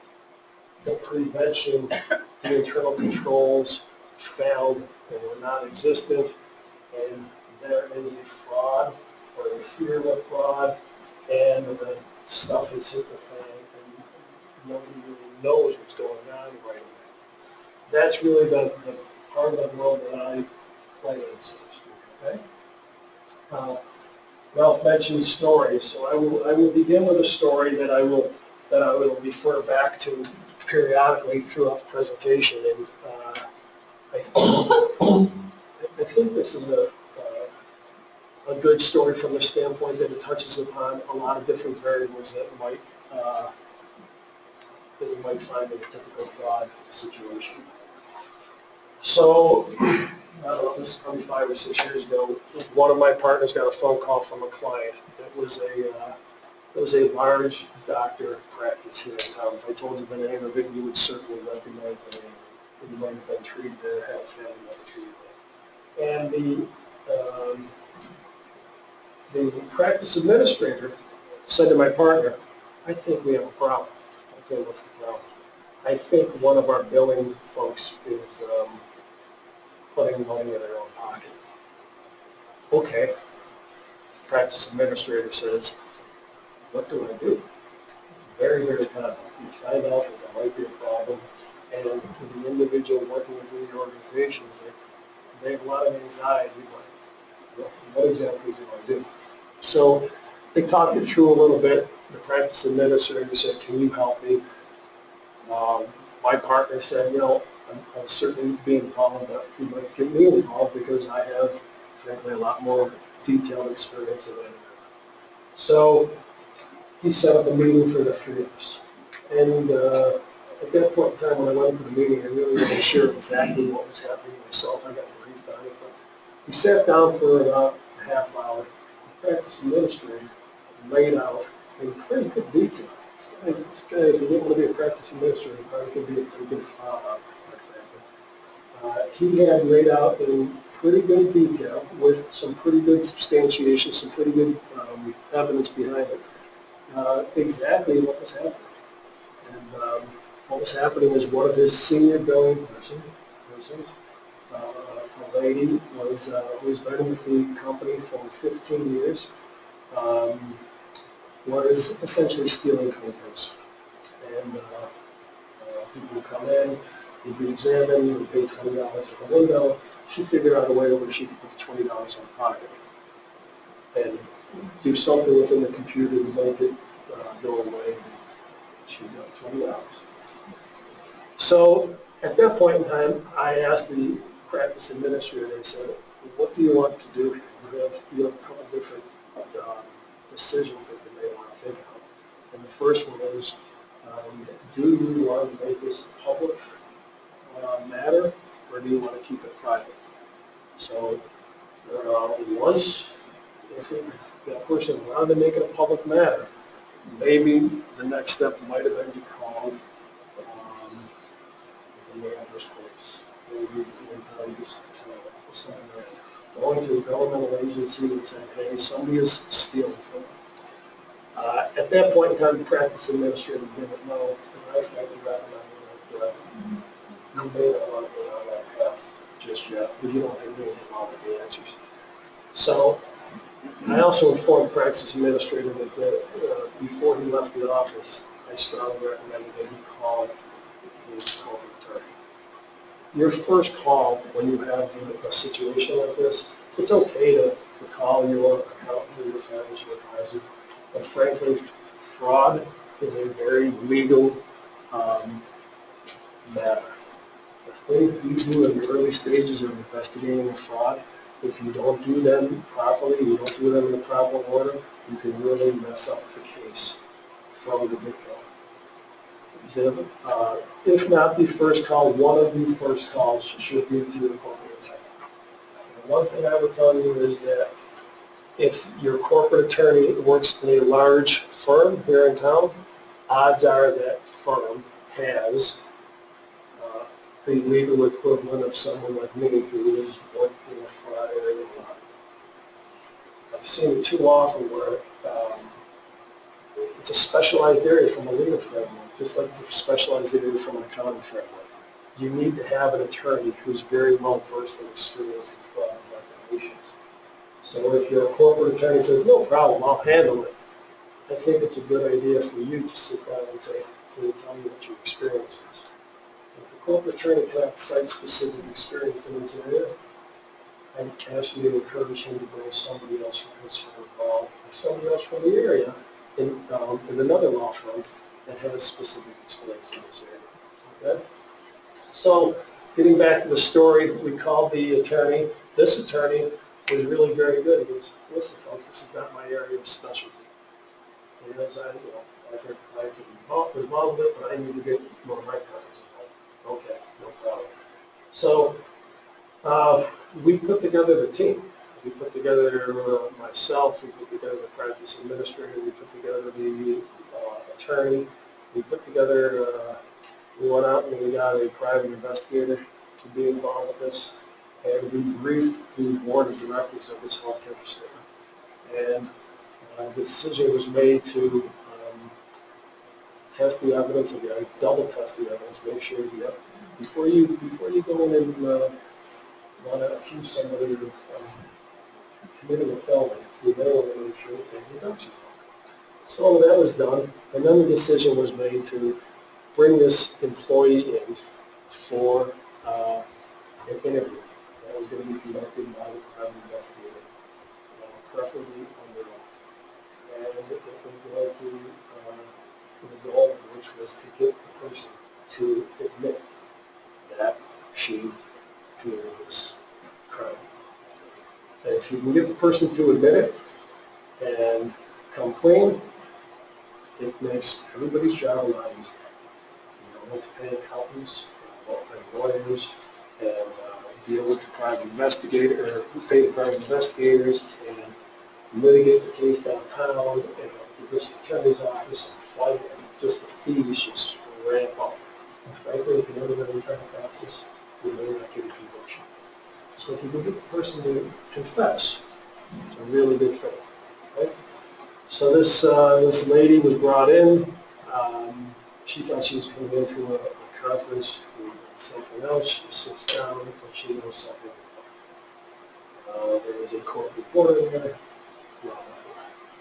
And the technical term we used for what happened early on in the confession is that she threw up herself, proverbially speaking. She knew she was there. She knew that she was stealing. She knew that we, and she can just confess. Broke down and do it. So one thing I failed to mention was in the first interview with the practice administrator was really, really upset. He was the chief operating officer of the organization. This person was given multiple promotions, multiple raises, and this person, the person who committed the fraud, also had 2 or 3 kids. And I think at least 2, maybe all 3 of those children were served by this health facility over the years at literally no cost, because the doctor who was folks in the kids. So the practice administrator says, I want this lady, the quote was, to hang from the highest tree. I'm like, you may want to just hold off. I know you're upset, but you just may want to hold off and say, make sure that she did it. She did it. I want her to hang from the highest tree. And he was very, very good. Very, very good. He was afraid he was going to lose his job. So, going back to the confession, she gives up all the details, the confession's over, and now the private investigator is conducting the interview and says, okay, I want to take a little bit of time to gather your emotions. We have already taken all of your personal belongings from your office, your inbox. You can go out the back door and maybe touch it, and you can handcuffed and done the walk right again. That was what was happening right there. So she's breaking down. She's just breaking down more and more. And the private investigator says, yeah, I know you're upset, but just go home. It'll be okay. She said, you don't understand. You don't understand. What don't I understand? My husband's going to come. You have no idea. And the private investigator and the other person there is like, well, just explain to him, it's okay. Now, the people in the room are trying to console the confessor. It's okay, just go home and explain. And she says, no, you don't understand. He's like, oh, very bad. He's been abusing me for years. He's got guns in the house. A whole lot of else. The situation has just changed for that. So the private investigator leaves the room, picks up the phone, calls his friends at the Amherst Police Department, says, they didn't tell me the truth. Oh yeah, she's telling the truth. She's there to alert you. Okay? Okay. Now, they inform the doctors, and now the doctors are trying to figure out a way for her not to have to go home. They're willing to give her money, to stay in a hotel. It's totally lost. Where we originally started, where we thought we were going, this is totally different. So she ends up leaving at some point in time, and then the board of directors, Dr. Quickly briefed. And at that point in time, the doctors are like, all right, we made a mistake. I mean, this lady stole $70,000, as it turns out. But we made a mistake. If we knew that, we would have just let her go and got her out of here, but we would have gone through all of this. The doctors are making an average of $1 million a year each. And so each one probably lost $5,000 or $10,000 over the last 5 or 10 years when she was doing this. The doctors really not concerned about the money. Now they're really upset. It's just terrible. The doctors like, it's just unfortunate. The private investigator sat there in the board here, and we just let the doctors like feel bad for me running away. And then the private investigator said, "We're back here. You guys got to get here." Oh, yeah. It's terrible. You guys don't look at it. And the private investigator says, if a husband is going to essentially kill her for doing this, what do you think the husband would do to her employer who actually fired her? So, do you think you might come after us? And then maybe that's violations and beating her up and other sorts of stuff. And now that's just like, we didn't think of that. Now what do we do now? So as it turned out, they had 24-hour around-the-clock surveillance on the husband for 2 or 3 weeks because they didn't know if this guy was going to go out to the office and do something, meet him at church, meet him at the grocery store, meet him in the parking lot. They had the transponder on his car. They had 2 different cars at all points in time. If one car got cut off, they had this guy under the wraps 2 or 3 weeks. As it turned out, nothing happened, but they did not know, they were fearful that something might happen. So I tell this story, and as we go through the presentation, I tell the story, I will refer back to snippets of this story, because this story is one that I think encompasses a lot of different aspects of the typical fraud investigation. And what we're going to try to prevent with the work that Jay and Jim explained earlier today, and some of the things that we'll talk about specific to fraud in my presentation. Okay? So with that shared story to kick things off, the one thing I will refer to is, in my initials here, I'll get the page up here. You see after my name there, I got a bunch of fancy initials, and after the CPA, there's CFE, and that's Certified Fraud Examiner. And so when I decided to go into this line of work, I said, okay, I got a good credential, and I thought I was doing a lot of accounting and audit. And if you sit for the CFE exam, what you end up doing is there's one piece on law, one piece on accounting, there's 2 pieces on psychology.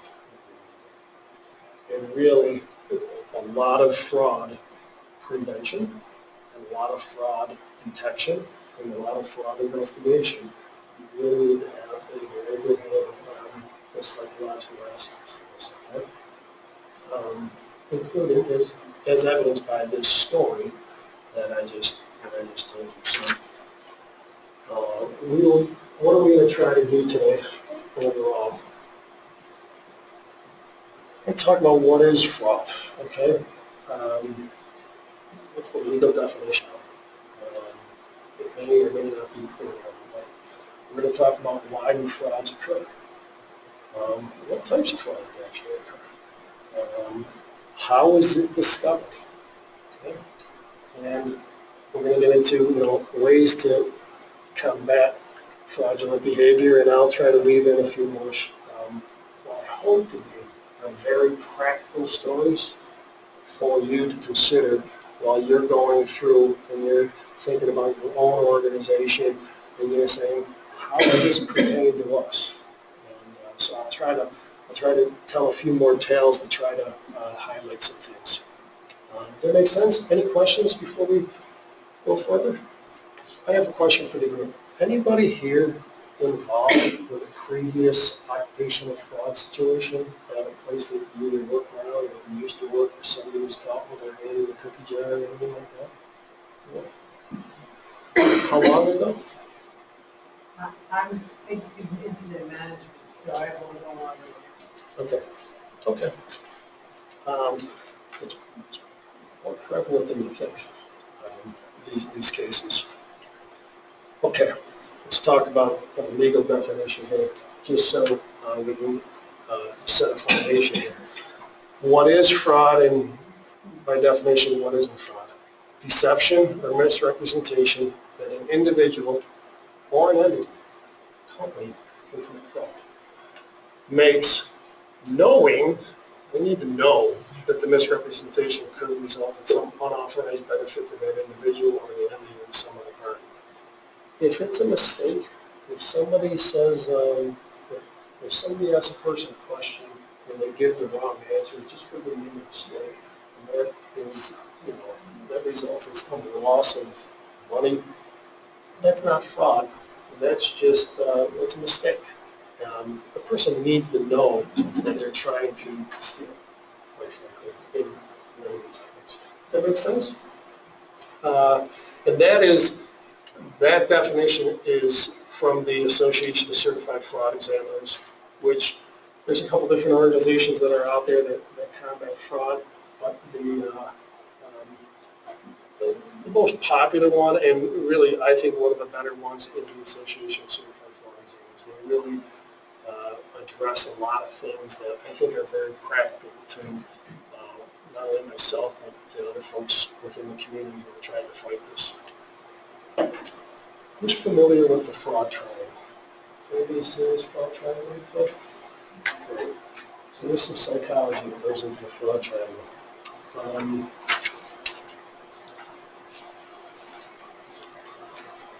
As I said, in the study for to be a certified fraud examiner, you get into these things such as psychology.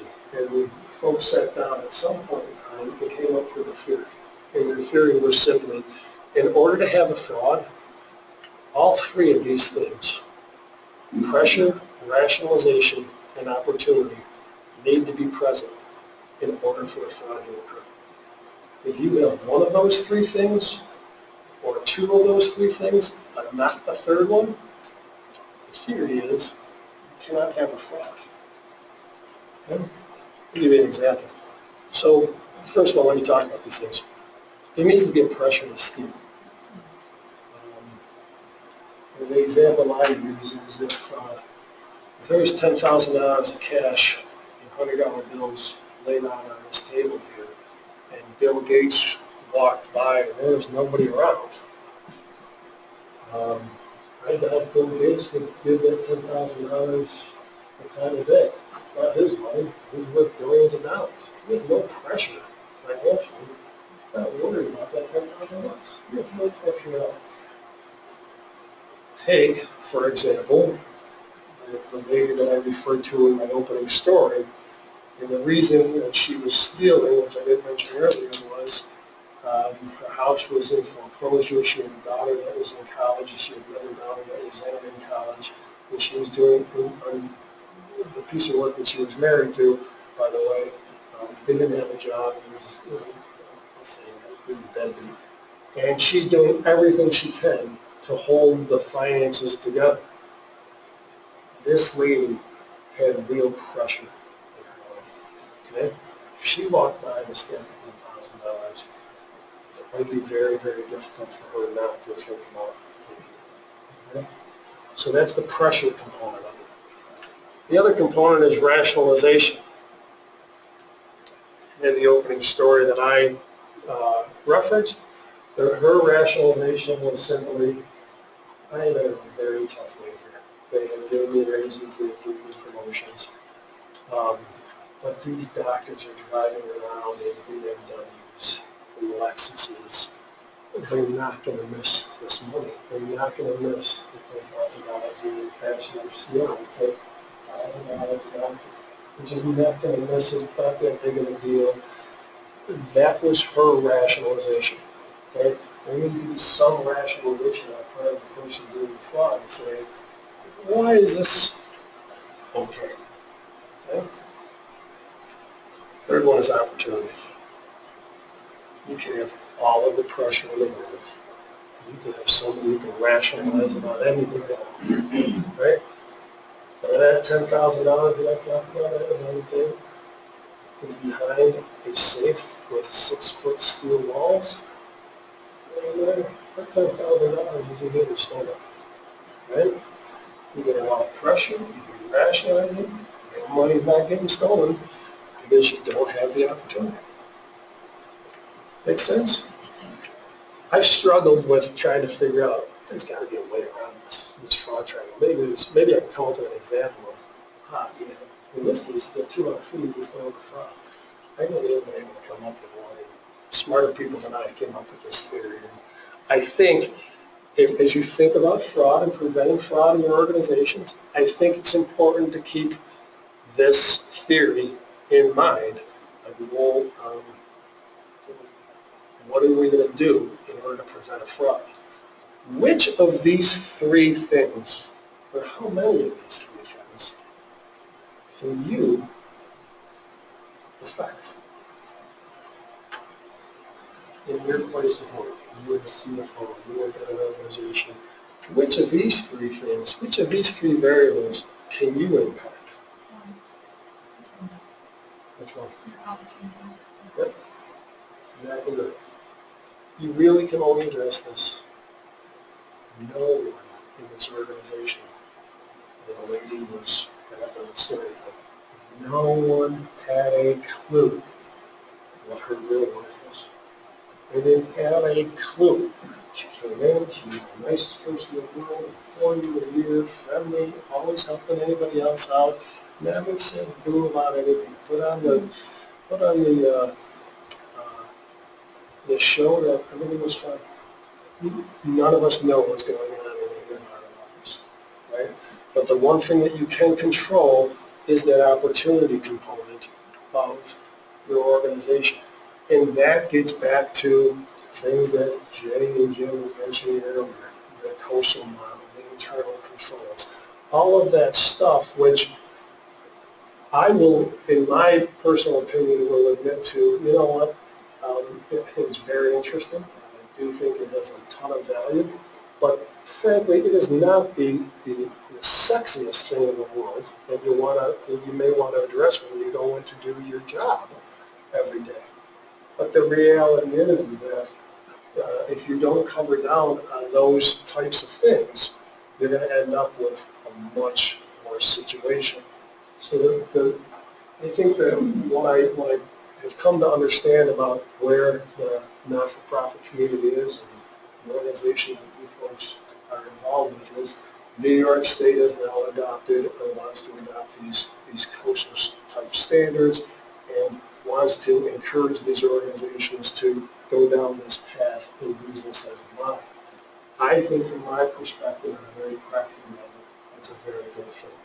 I think from your perspective, you are dealing with this in the very early stages, which is great.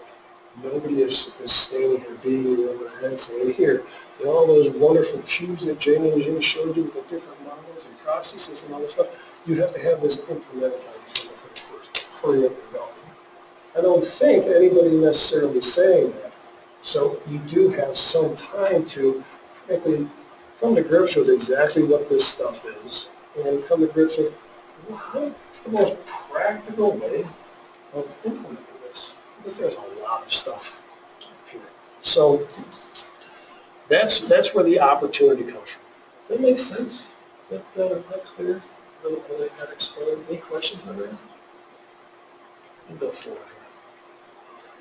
I'm not going to spend a ton of time on this, but I do want to point out this term occupational fraud.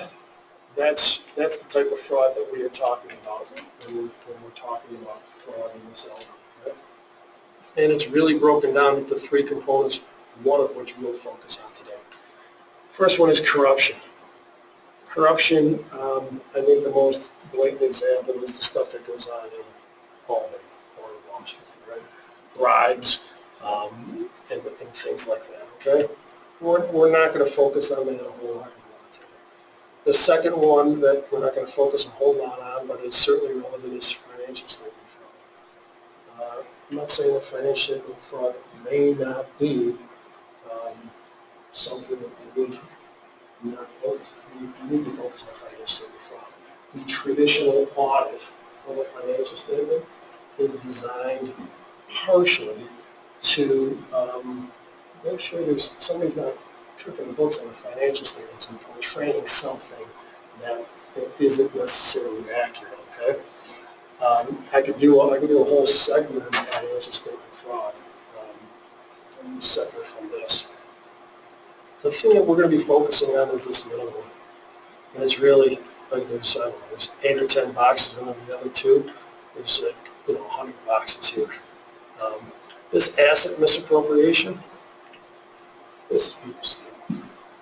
There's a lot of different terms where you can pay not just say, this is people stealing through payroll. This is people stealing petty cash. This is people stealing items of worth that they can take out of the organization, put on eBay, Craigslist, and convert to cash very easily. It's check tampering. It's all of those things. Think cash, credit cards. It's those types of things. That's really what we're going to focus our discussion on today. Okay. The Association of Certified Fraud Examiners, they come out with a report every 2 years, and they do a biannual survey of folks like Dopkins and Company. And they say, on a confidential basis, would you share with us all of the fraud that you've worked on in the past 2 years? And would you give us some demographics to those frauds? Was it this type of fraud or that type of fraud? Did it involve a woman or a man? Did it involve one person or more than one person? What was the loss? How much did it cost to uncover the fraud? Very long film. They do a very good job. And I take part in it every 2 years when they ask me to. And I go through and I check these boxes. But they do this across the entire globe. It's not just the United States, the entire globe. They do this, okay? And then they break it down. They slice and dice this thing by gender, by age, by type of fraud, by frequency. You name it, they've got it sliced and diced. And every 2 years, they send out a book. And the book gives you graphs on all of these different variables. And I love it. When I come to I really love graphs and I love stuff like that. The one that I'm sharing with you is, in this case, is the frequency of frauds, this asset misappropriation. Oh, by the way, I should say this is for years 10, 12, and 14. And I was going to update it for 16. But frankly, the message doesn't change. The message never changes. A lot of these percentages, look at this, 85, 86, 86. I mean, these numbers are all pretty much consistent year over year, which tells me one thing. It's probably not true. They have a big enough sample that they're going to come up with some pretty good hard conclusions as to what's actually happened. The thing about asset misappropriation schemes, frequency-wise, by far and away the most prevalent. By the median size of the loss, it's the lowest of those three. So it happens more than any of the other ones. The actual losses, on average, according to the survey, is about $80,000. When you get into corruption schemes, bribery, there's a fair amount of corruption going on. Just look at all of them. Not nearly as much as people with their hand in it, so to speak, right? But the loss tends to be $500,000 or more. It doesn't happen as often, but when it does happen, there's a larger loss. And financial statement fraud happens about, maybe 10% of the time. But when that happens, it's over $1 million. It's a 7 or 8 figure number. So they're having large numbers. Okay? There's a lot of asset misappropriation going on. I'm sure you folks have read the Buffalo News where it's almost, once a month or more, you're reading about someone doing some type of work. Fair? Right? And I'll bet you for every case that's in the Buffalo News that has gone public, there's 2 or 3 where people are like, they're good doctors from this healthcare facility. At first they said, and then they found out.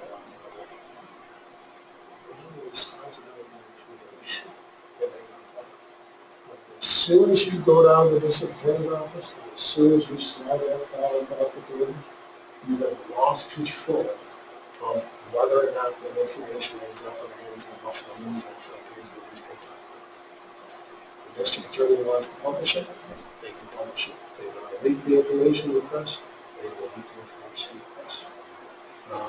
Sometimes it's not just the New York County District Attorney, the other county district attorney. It could be the state attorney's office. It could be the U.S. attorney's office. Several years ago, we were involved in a litigation support project for somebody who was accused of tax evasion. It was a really interesting case. Because they were sitting in the room, you get somebody sitting across the table, and the person explains to them what they did, how they did it, how long they've been doing it, why they did it. There's no investigation at all. This was just us trying to figure out how much. He didn't know how much he'd stolen from the company or how much taxes he paid. That was our job. But in that case, the attorney that was involved in the case was really very fearful because they had raided this guy's business in February of that year. And what they were really fearful of was that this guy was going to get indicted between April 1st and April 10th. Because the U.S. attorney would want to leak this to the press right before April 15th to try to scare people out of cheating on their taxes. See, if you cheat on your taxes, this is what's going to happen. See the U.S. attorney from the Buffalo area before we can really say those types of things. So if you do this, you're going to get caught. It's right around the April 15th deadline. If the U.S. attorney decided to do that, there's nothing that anybody's going to do. So that's really the difference between a public and a private investigation. There's a lot of folks who get clipped in an occupational fraud situation, and what ends up happening is they say, you know what, I'm not prosecuting. I don't want that heartache. I know the person, I know their family, I know they have kids. You know what, I lost the money, okay, just let it go, fire it, as opposed to it being on the front page of the paper, and then you walk into church the next Sunday and people are looking at you and talking to you, hey, geez, I just saw the thing for bills, or walk into the country club and you're like, wow, you got put for $150,000. It's like pulling a scab off the road every time you go into someplace else in public. So a lot of companies, for one reason or another, decide to say, forget it, cut our losses, fire the employee, try to recover some from the insurance company, because it's so painful. What happens when you have a fraud, when you don't do the right amount of prevention, and when you have a fraud, I cannot tell you what it does to an organization. It's horrible. It's not just the owner of the business. It's people look at their coworkers differently. Geez, are you stealing money too? Maybe she's stealing money. It changes the culture of an organization. It's really, really terrible to see, especially when it's a not-for-profit situation where you folks do have a mission statement to help the public at large, and you're doing such good work, and some person is really upset that applicant. It really does bad things to the organization. It hurts the ability to carry out that mission statement. It's really very painful. Let's talk about this for a second. How are frauds detected? This is always a very humbling thing, a humbling graph for me to share with folks. It's humbling because I am an external auditor and I'm not doing fraud audits. That number is about 5%. Okay? Those year-end audits that CPA firms do for organizations, I mentioned earlier, not using the exact range, but they primarily are not designed to detect fraud. We do have a fraud detection component to it, primarily speaking, that is not the purpose of those audits. Too often I have heard from organizations who have been victims of fraud. That, well, geez, why didn't my auditors catch that? And I have to sit there and explain the work that they're doing isn't necessarily designed to catch a fraud. And people don't know. A typical business owner or a typical executive director simply doesn't realize that. Okay? You need more than your annual audit in order to prevent any type of fraud. By accident. If you want to hear a good story by accident, I won't go into it now. I'll stay for lunch. I need to tell you about a lady who had her hair done during lunch hour, and then lost her parking space because she went to get her hair done, and someone else took that parking space. And this lady, she got her hair done during lunch hour. She had to walk across the parking lot in the rain and her hair was done. As a result, she decided to turn in the lady who took her parking spot because she knew she was a committed fraud. Okay? There's a moral of that story, okay? There's an accident there. Or maybe that was a tip, I guess. So a tip is, somebody knows. I'm not going to make this a political discussion.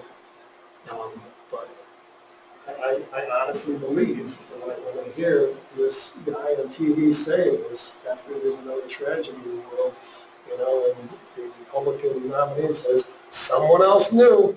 They weren't saying anything. Somebody else knew. I can tell you every time, I shouldn't say every time, I shouldn't say that. I would say just about every time somebody's stealing money in an organization, someone else knows. Maybe they're not the owner. Maybe it's the person sitting next to you. Maybe it's their close friend. Maybe it's a family member like, geez, Mom, you're making $32,000 a year being a billing person, but, geez, we're going on a lot of vacations. It's a pretty good gig, and somebody else knows that something's not right. They may not know all the details, but usually somebody else knows. So when somebody else knows, for one reason or another, that tip comes into play.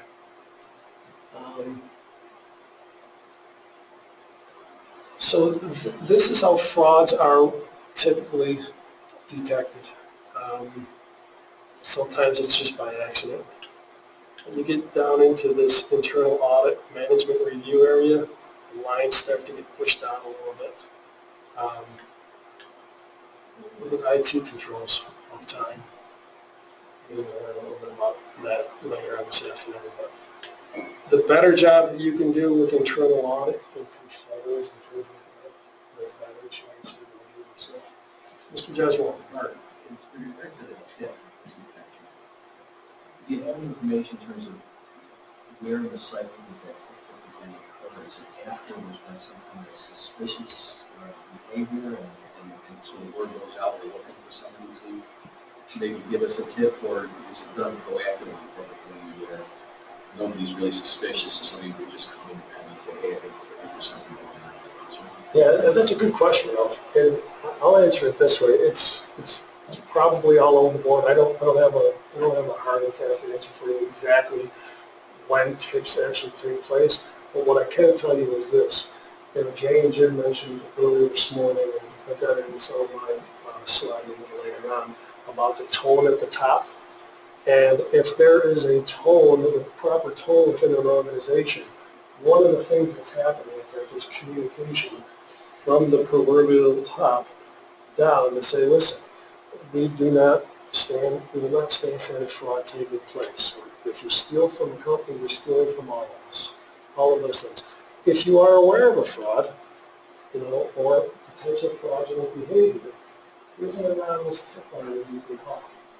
Okay? That tone at the top in the establishment of a tip line is really a very, very good step to take. And I know folks who have used anonymous tip lines in their organizations, and sometimes the reasons why people are calling. People, if you want to try to stay anonymous, you have to think about exactly what your message is. When people start telling an anonymous tip, But they give so much information that, you know, any idiot can figure out, it's gotta be Susan. She's talking about, you know, when I drove my blue Camaro to work the other day, I noticed this. Well, the only person in the organization with blue Camaro was Susan, right? But people give up tips for a whole host of reasons. They get mad at the person for taking a parking spot. They get nervous because, geez, maybe I'm going to get in trouble if I don't tell them about this. That's why people usually don't get a tip, because they don't want to get involved. They just want to sit, clean a cube, and do their job. They've got enough headaches in their life. You know, if you know, they've got kids with school issues and kids with medical issues, and they got their own financial challenges, and you know, they gotta deal with whatever issues they have in life. Everybody has a full plate in life. You know, and a wise man once told me, if you go looking for trouble, you're gonna find it. If you get your time on and you pick up that tip line, you potentially get yourself involved. And none of us have the time to be any more involved in anything else than we are involved. But something happens that makes people say, oh, I gotta do this. You know, maybe it's really hard with your organization. Maybe the folks that your mission statements are designed to help out are really getting short-changed because there's financial resources going out the door, so this person can go on vacation, and you know the poor handicapped child's not getting help. Maybe somebody's conscience finally says, you know what, I have to get involved. So when a tip actually happens, again, it varies. Does that answer your question? Yes. Make the question is okay. So, does this surprise anybody? Does that surprise anybody that this is the way it works out? Most people are usually surprised by the external audit piece.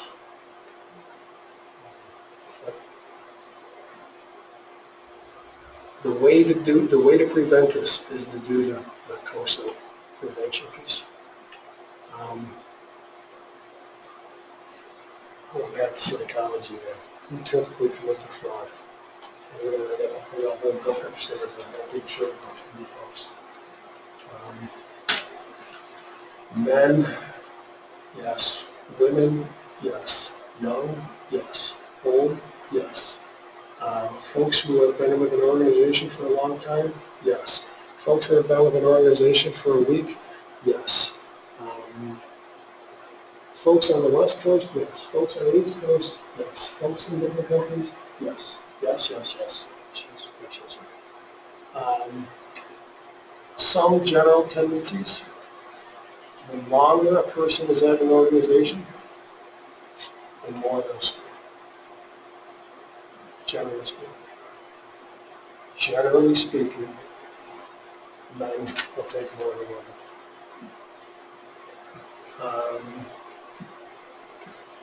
Generally speaking, women are better at it than men. I'm not going to get any conclusions as a result of those general statements whatsoever. I'm just pointing out some generalities that are true.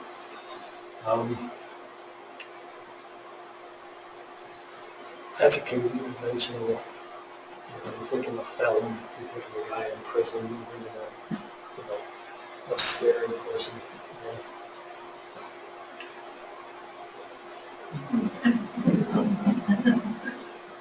I used Mrs. Brady for a reason.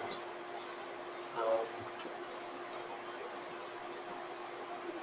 remember this the day after Easter. We're supposed to be taking a week after Easter off. I got a call on Good Friday from my good friend Brian Messenger. He's like, so I'm saying, we got one. Well, great. Happy Easter to you too. We got one. Tells me a story about a potential fraud, turned out to be an actual fraud.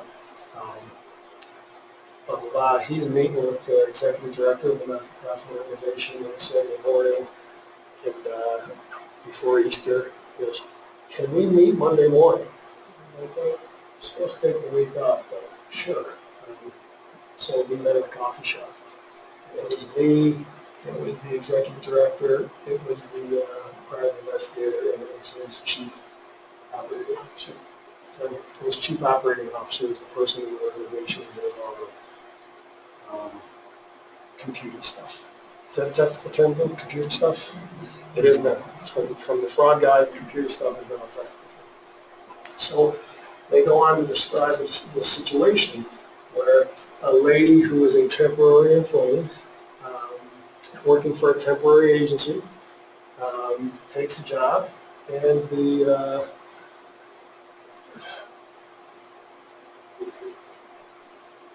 let's just put it this way, the organization is in a politically sensitive area, okay? So the executive director is like, just do a background check on this person. The temporary agencies, yeah, we do a background check on all of our folks. Okay, you know what? Just to be safe, we're going to do a little background check. Temporary agencies like, yeah, man, no problem. So they do their own background check. They're back clean. Okay, ladies had 2 background checks, no problem. She's in the accounts payable area. By the 4th day she's out of the job, she takes a blank check and writes a check made payable to herself for $7,000. Pretty good, huh? Got a bad day's work.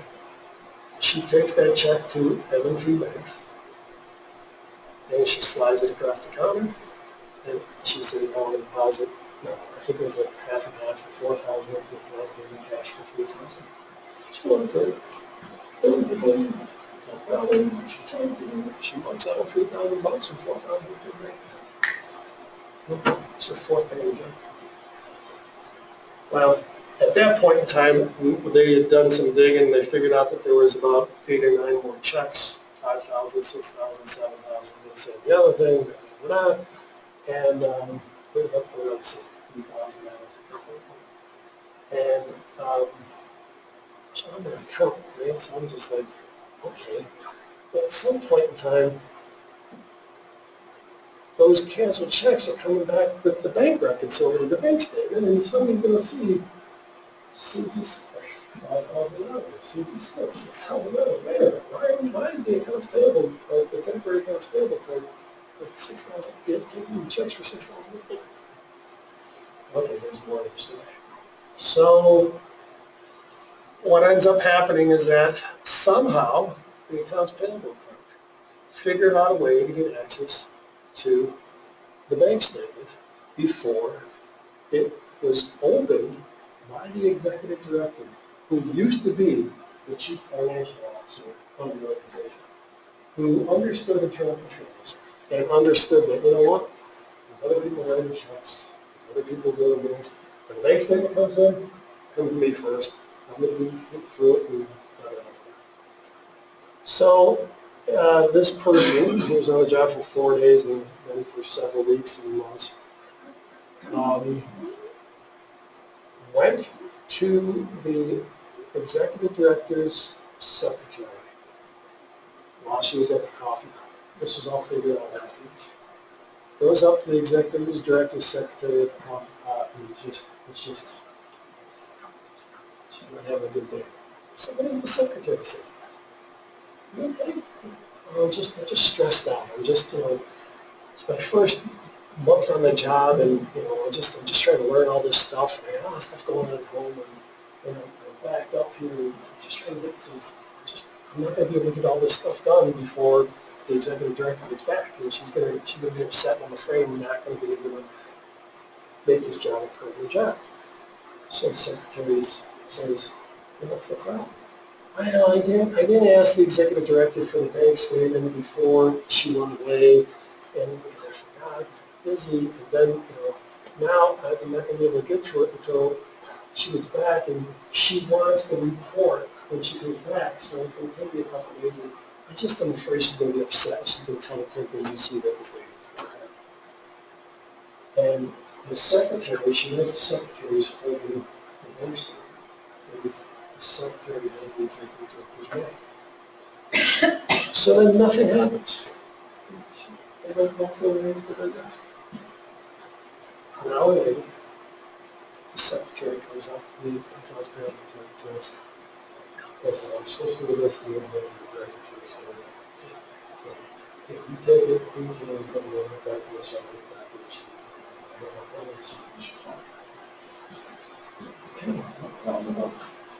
She takes the checks that are now photocopied on a piece of paper, and she's really good with software.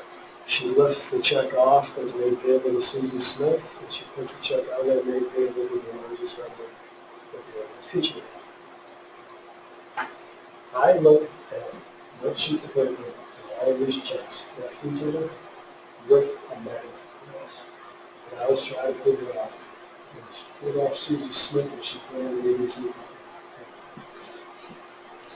So this lady was good. She ended up getting caught. But at the Tim Hortons where we were meeting, it's a real efficient meeting for us.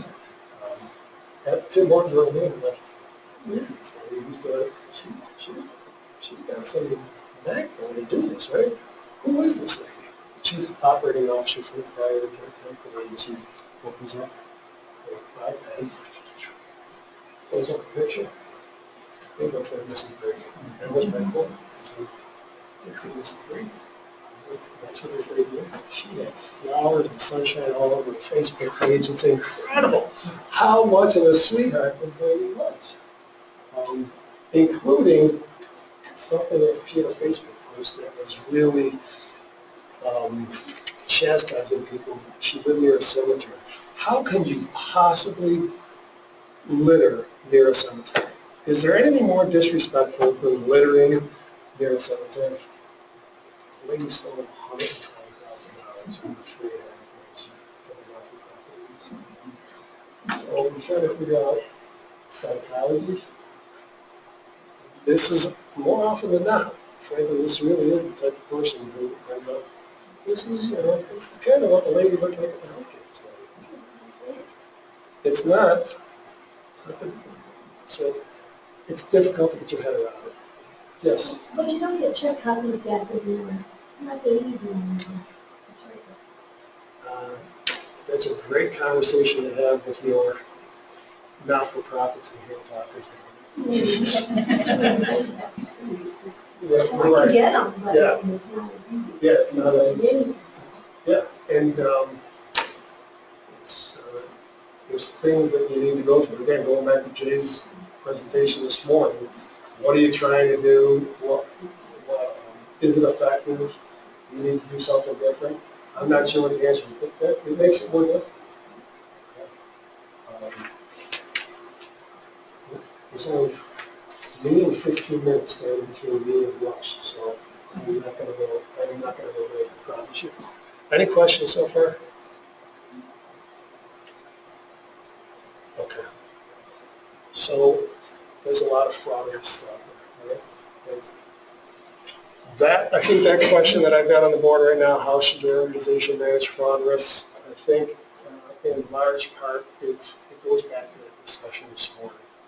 You know, I'm listening to that discussion this morning, and frankly, there's a lot there, and there's a lot of terminology there, and there's the financial aspect of it. And oh, by the way, I just talked about how all of you are so very busy in your lives and in your jobs. It's like, now you got to try to tackle this. And it can be overwhelming, but done right and facilitated by the right folks, I think it's actually very manageable. Let me just go on to this. So this is very similar to the slide that Jay and Jim used earlier today, and it's a top-down approach. And fraud governance is really the thing that I'm focusing on today, okay? After you evaluate your fraud risks, you get into things, you know, what are your risks, okay? And if you got those risks, what are the risks of the process level? And you keep drilling down, what are the controls of those risks? And by the way, should you be doing some testing? I really don't I don't have time to drill down. I think it's really more of the discussion from this morning, drilling down into those risks and into those controls and figuring out what you do want to do and what you don't want to do.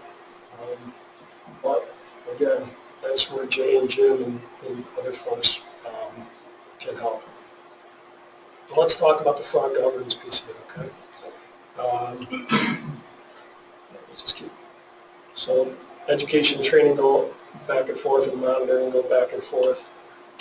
Fraud governance. And again, this is very similar to, again, some of the things that Jim and Jim had, but some of this is repetitive. I'll try to make it a little bit, from a fraud perspective, a little bit more. You need to have that code of conduct, that anti-fraud policy. What is the tone at the top? If you're going to drill down, the best place to start is at the top. Have a conversation with the folks at the very top of the organization. Because if they don't have an understanding and they don't have a buy-in, the rest of it really is going to come. I've seen it too often. What's the structure of the organization?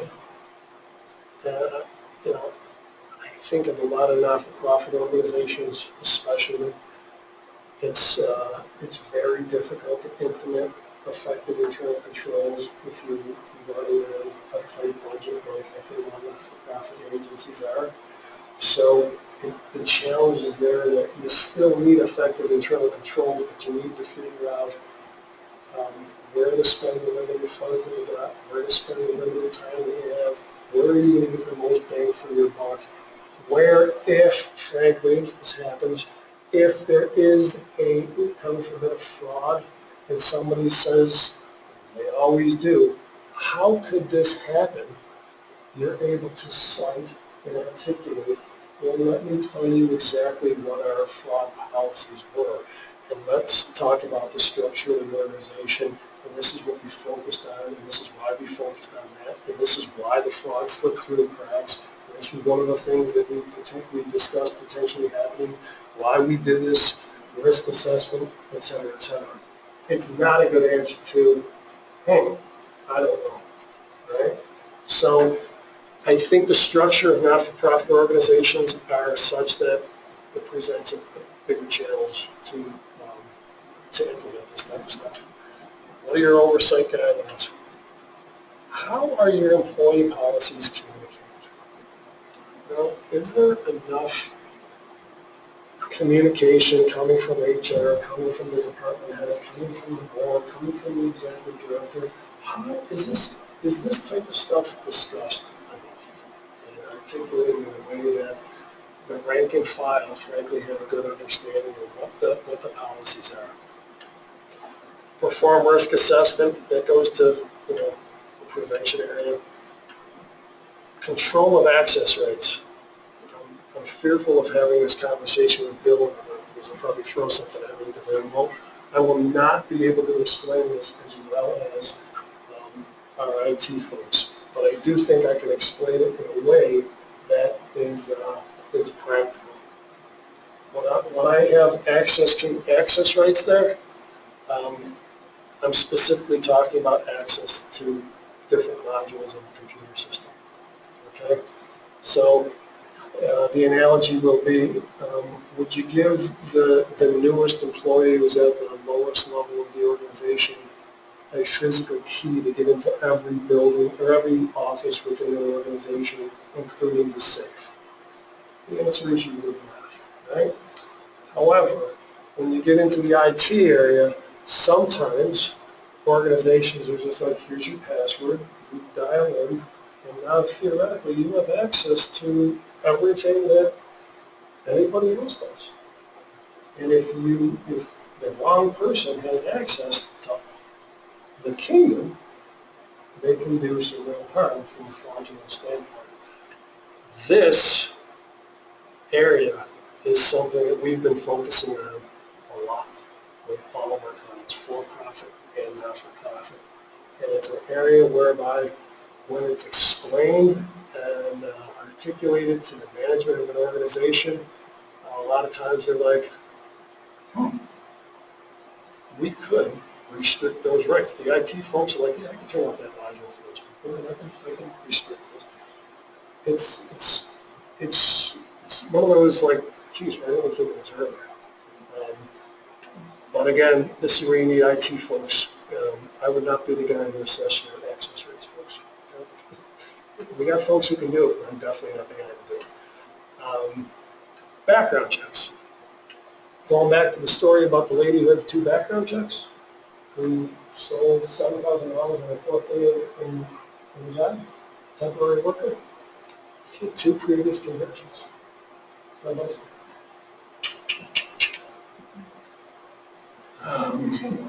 The job, the company was in Erie County. She lived in Niagara County, very, very close to the border with Orleans County. And when they did both of the background checks, they didn't drill down far enough within the background checks to determine whether or not the convictions, they didn't drill down into the county level to figure out was there a conviction at the county level. They checked it at the state level, they didn't check it at the county level, and therefore they got missed in most circumstances. Background checks are not created equal. You can go online and you can Google background checks. You get a background check done for $49. You get a background check done for $99. And I don't know how much. My son works for a defense contractor. They sent a private investigator out to my neighborhood and knock on the neighbor's doors to say, he lives down the block and can tell me why because he's working on whatever the defense department does. That background check cost a lot more than $99, right? What is the right background check for each individual person within your organization? They're not created equal. You could possibly have a false sense of security if you're not able to answer that question. So it's something to look into. Happy to talk to you about that offline. We do not do background checks here at the firm. We do not perform background checks. We have an organization that does our background checks. We also know other organizations that do background checks. We can probably point you in the right direction to educate yourself in that area a little bit if you might find that to be helpful. And then the last one is just the real low end stuff. If it's cash, if it's a credit card, if it's something you can store. It's just, you would think that's common sense, but I just shake my head sometimes. Let me ask a quick question on credit cards. Folks, for your organization, if you know the answer to this question, how many of the organizations of you folks that have, how many have more than 10 credit cards outstanding for different employees?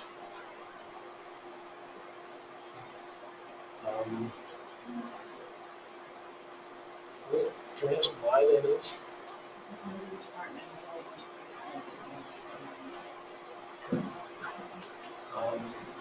It's, again, no bright lines here. Generally speaking, organizations don't need that many credits. We know some that do, and there's some specifics. And maybe you're one. Generally speaking, organizations don't need that many credits. There's the workaround really isn't that difficult. Typically, if there is abuse of a credit card, it's quite frankly not the end of the world. It's hundreds of dollars, sometimes it's thousands of dollars. It's usually somewhat easily caught, so it doesn't go on very long. Not always, but it's one of those things that you might want to consider. Where does your organization rank on the fraud governance scale? I began my comments today. Hopefully, I deliver and I'm educating folks about what is fraud and how is it detected, and et cetera, et cetera. And hopefully you did some self-introspection of, I wonder how we are this time of year, and see what we don't do, et cetera, et cetera. I think it's a fair question to ask yourselves and your own organizations, where do you fall? And the thing that I use for this is this scale. And down at the bottom is, we have no internal controls. We don't do anything. We're feeling this all the time. At the top, it's controls are industry best practice, monitoring and management. We've got the books, the controls. We are perfect. We are the absolute cutting edge. Or are you somewhere in between? And it's, again, generally speaking, my personal experience that there's a different answer for different parts of your organization. You may say, you know what, our payroll area, because we know it's a sensitive area, we got that tied down really tight.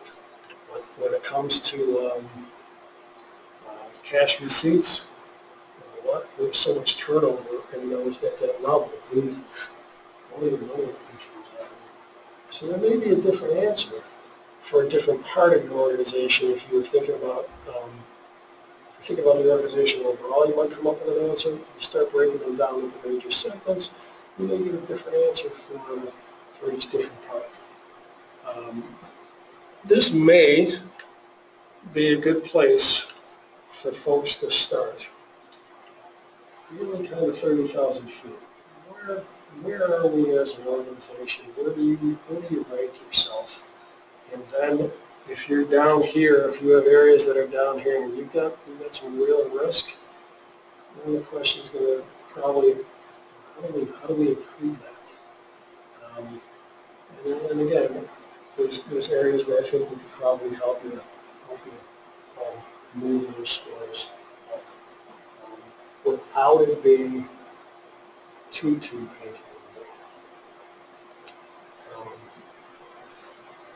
Again, this will provide that answer. So,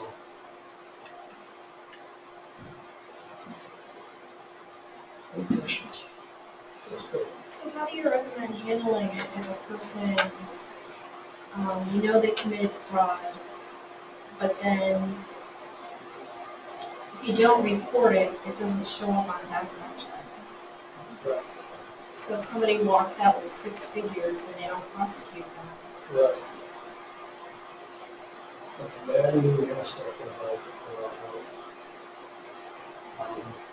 people have, it's up to the organization to provide the examination.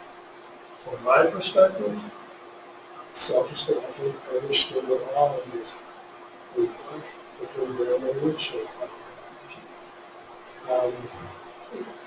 The other thing that I will share with you, and we talk about frustration,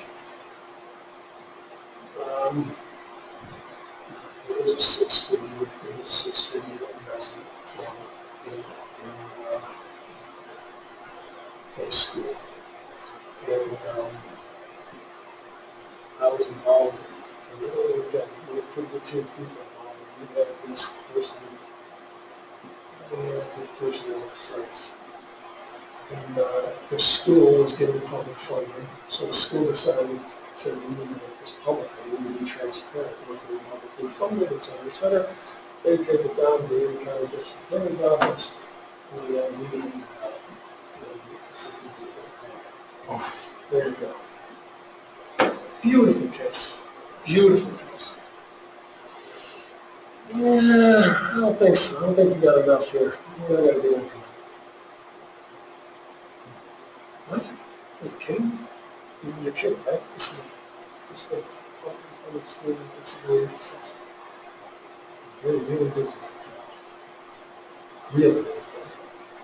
And they thought that there was some potential holes in that case.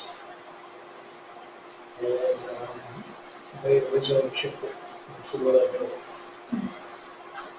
So then we go back and this is ridiculous, right? This is ridiculous. So we went back after the district attorney a couple of weeks later and tried to plug the holes. We got the holes plugged. And the person who did prosecuted ended up probation. She didn't get jail.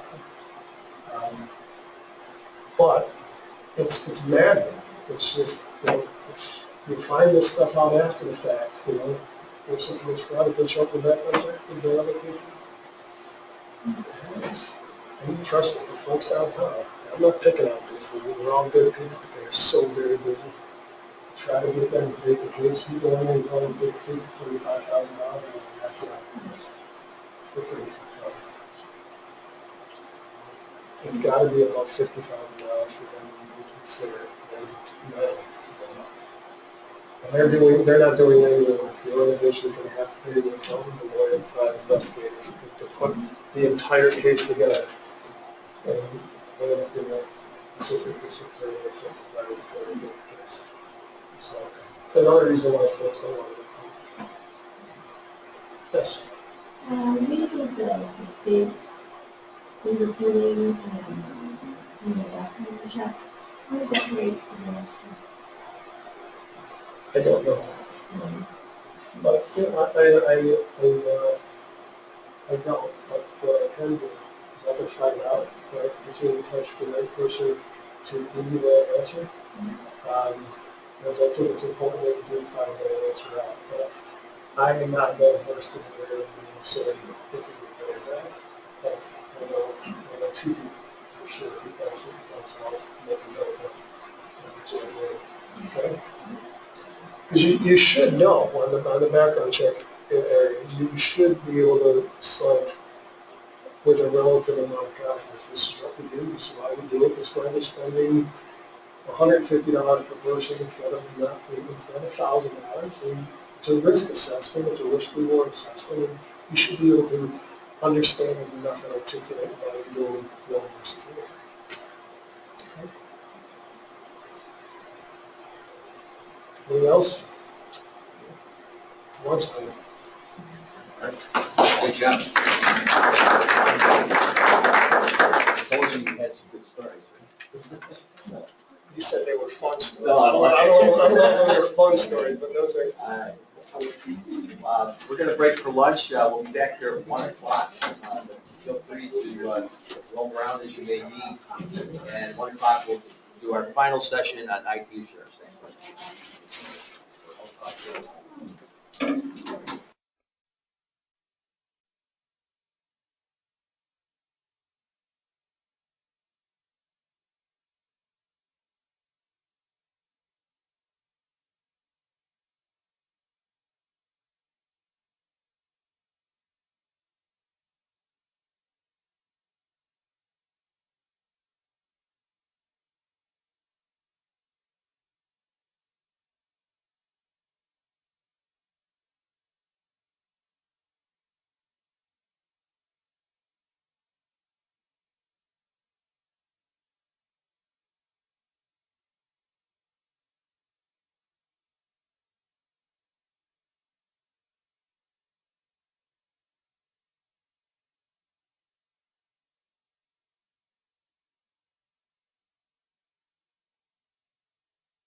Okay, now. Yeah, So, people who are listening at home or at work, I get better sound now. We move the mic over here instead of over there. So hopefully you can send us a message on chat, so it's get better sound.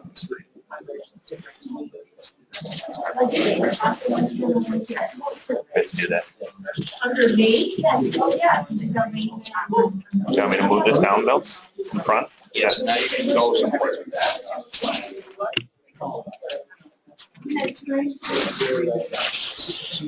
You want to just do us, or do you want to do?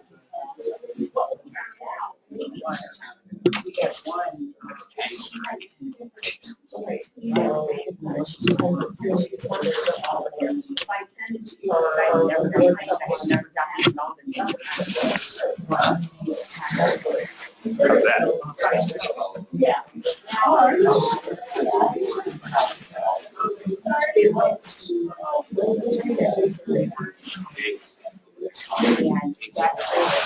So go in front of the camera.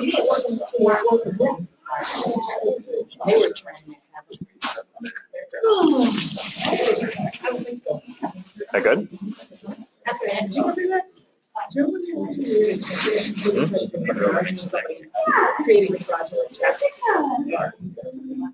No one's gonna step over here. Charlie, watch yourself.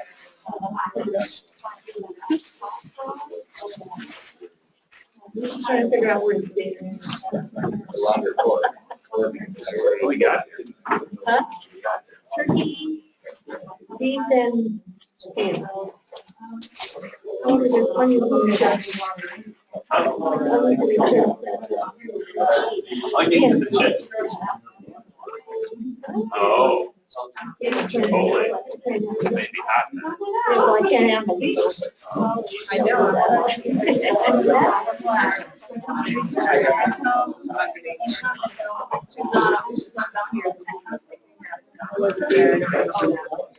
Oh, that's nice. Yeah.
That way, and she'll just go into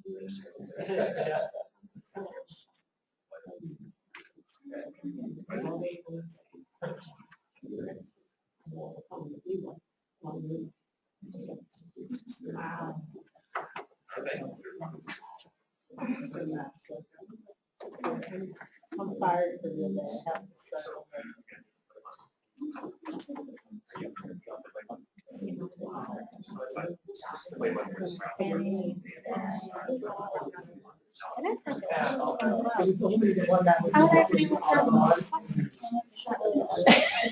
I did text her. Do you have an internet extender? People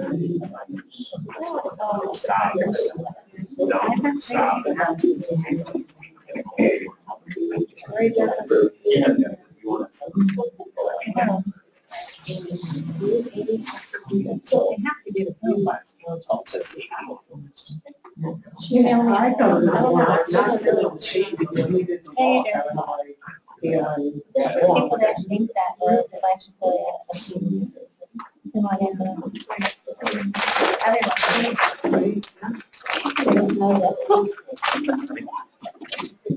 I don't know why they don't tell you.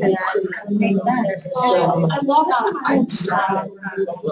You don't have to.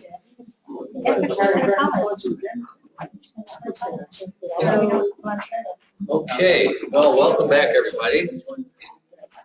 Hello, our virtual audience. We've reoriented the camera and microphone, so hopefully that'll be a little bit better for you. We did get some comments. Truthfully, what we were able to finally locate our long cord. It just came in, so we're able to get the camera back in a spot where it might be a little more conducive to your viewing. Certainly allows the microphone to be placed in a better spot. So, anyway, welcome back. Hopefully you enjoyed the 2 morning sessions on COSO and ultimately the fraud. As we mentioned, our stories were perhaps I used the wrong word, not good stories, but certainly entertaining and an eye-opening. So hopefully we got a lot out of that. This afternoon now, and our final session of today for quadrant 4, monitor and follow-up of MC squared, is also designed to be pretty informative, and it's going to be very interesting as well. This topic on information technology assurance will be presented by Bill Prone, who's our director, managing director actually of our whole systems consulting group, and Tim Korn, who's manager of our IT assurance area. And together they're going to be able to present to you, again, another dimension of this whole risk assessment area specifically related to technology. So without further ado, Bill and Tim. Thanks, John. Some people, especially the ones listening at home, have asked, are there going to be slides available, the presentation available? So yes, it is. We'll send an email to all participants, probably people here as well as people online, with PDFs of all the slides and links to the recorded video. So this whole thing is being recorded. You'll have the audio, you'll have the slides, you'll have all that stuff. So you can share it with whoever you might want to share it with when you get it. So hopefully this, as Ralph said, this technology arrangement will be a little bit better for the people listening at home. And people here, you got what you got, I guess. So now that we just all had our lunch, whether it was provided here or at home, we're all ready to go to sleep. So my job is to try and keep everybody awake for the next hour and 15 minutes. How many people here have experienced in some form or fashion an audit? No, never, ever, right? So let me ask the question, a different question. Why, if you've had an audit, why did you have an audit? Because it's required. Some of them are required. The federal and state governments do them to recoup money. Right, so federal and state governments require it. Charities. We're not for profit, so we have to have charity. Because you're a charity and you're using public funds, there's somebody overseeing that function and therefore performs an audit. Why else would somebody have an audit? You want to assess your own controls? You want to assess your own controls. You might actually want to have an audit, believe it or not. Right? Not just because you're told you must have an audit. The other reason, any other reasons? Somebody filed a complaint. Somebody files a complaint or response to a whistleblower or a complaint or something like that. I need to have an audit. No one's yet raised the question. The reason that it's one of the most exciting, fun, and entertaining things you can ever do. Because we like it. Because we like it. Yeah. We I'm love it. surprised the people at Dopkins haven't said that. I mean, that's what they do for a living, right? So it's probably paradoxical that all the presenters say I'm the only one who's not an auditor, and I'm talking about auditing. So all those reasons why you would have an audit. Somebody makes you, someone oversight in response to a complaint, somebody's trying to recoup money, you might want to have it to assess your own things. Those are all reasons why you might want to have an audit. So what's the point? Why would a state or federal government say, I'm going to come in and audit? What is it? What are they trying to prove? What's the point of that audit? Validity. Make sure you're doing it right. Make sure you're doing it right. Whatever it is. Make sure you're doing it right. So how do I make sure you're doing it right? What's the definition of doing it right? Give a protocol sometimes. There's a protocol. There's a,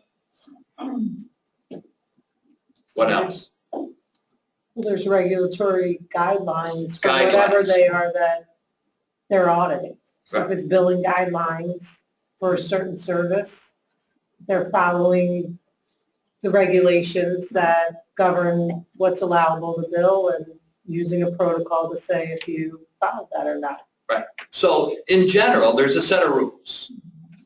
For whatever it is the question is, there's a set of rules. And somebody wants to know, for whatever reason, are you following the rules? And then they're going to come in and do an audit. So that's the point of an audit, is somebody wants to know if somebody else is following the rules, whatever that happens to be. Okay? Make sense? So why do we care if you're following the rules?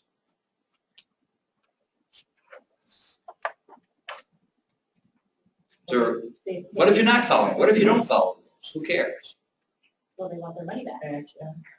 Or they're stop giving you money. Stop giving you. Okay, so somebody thinks. So I mean, put yourself in the shoes, if you will, of the regulator. They're going to stop giving you money if you're not following the rules. Okay, why? I mean, just because they want to be the boss and say, you're going to follow my rules, or are they trying to accomplish something? They would argue that it's for quality, but a lot of their rules are really not quality-based. They're picky and they appear to be just trying to catch you or something. But Right, so maybe they are just meanies. But perhaps, at least the theory is that I'm trying to get some control. I'm trying to ensure quality, trying to ensure a level of control. I'm trying to ensure that when my back is turned, what you're doing is what I thought you were doing, without being able to actually do it for you, etc. Right? Make sense? So, short answer is, if we don't have rules, you got a bunch of wild-ass children running amok down the street with sticks and garbage can lids and screaming and yelping, and that's what the auditors are trying to ensure doesn't happen, in theory, right? So whether it's your bank saying, I want to make sure your financial statements are prepared in accordance with generally accepted accounting principles, or OMIG coming in and saying you're following the rules of Medicaid so that you're not, there's no fraud involved or potential fraud involved, or internally I've got a set of instructions that I want my people to follow, and so that I know they're doing what I asked them to do.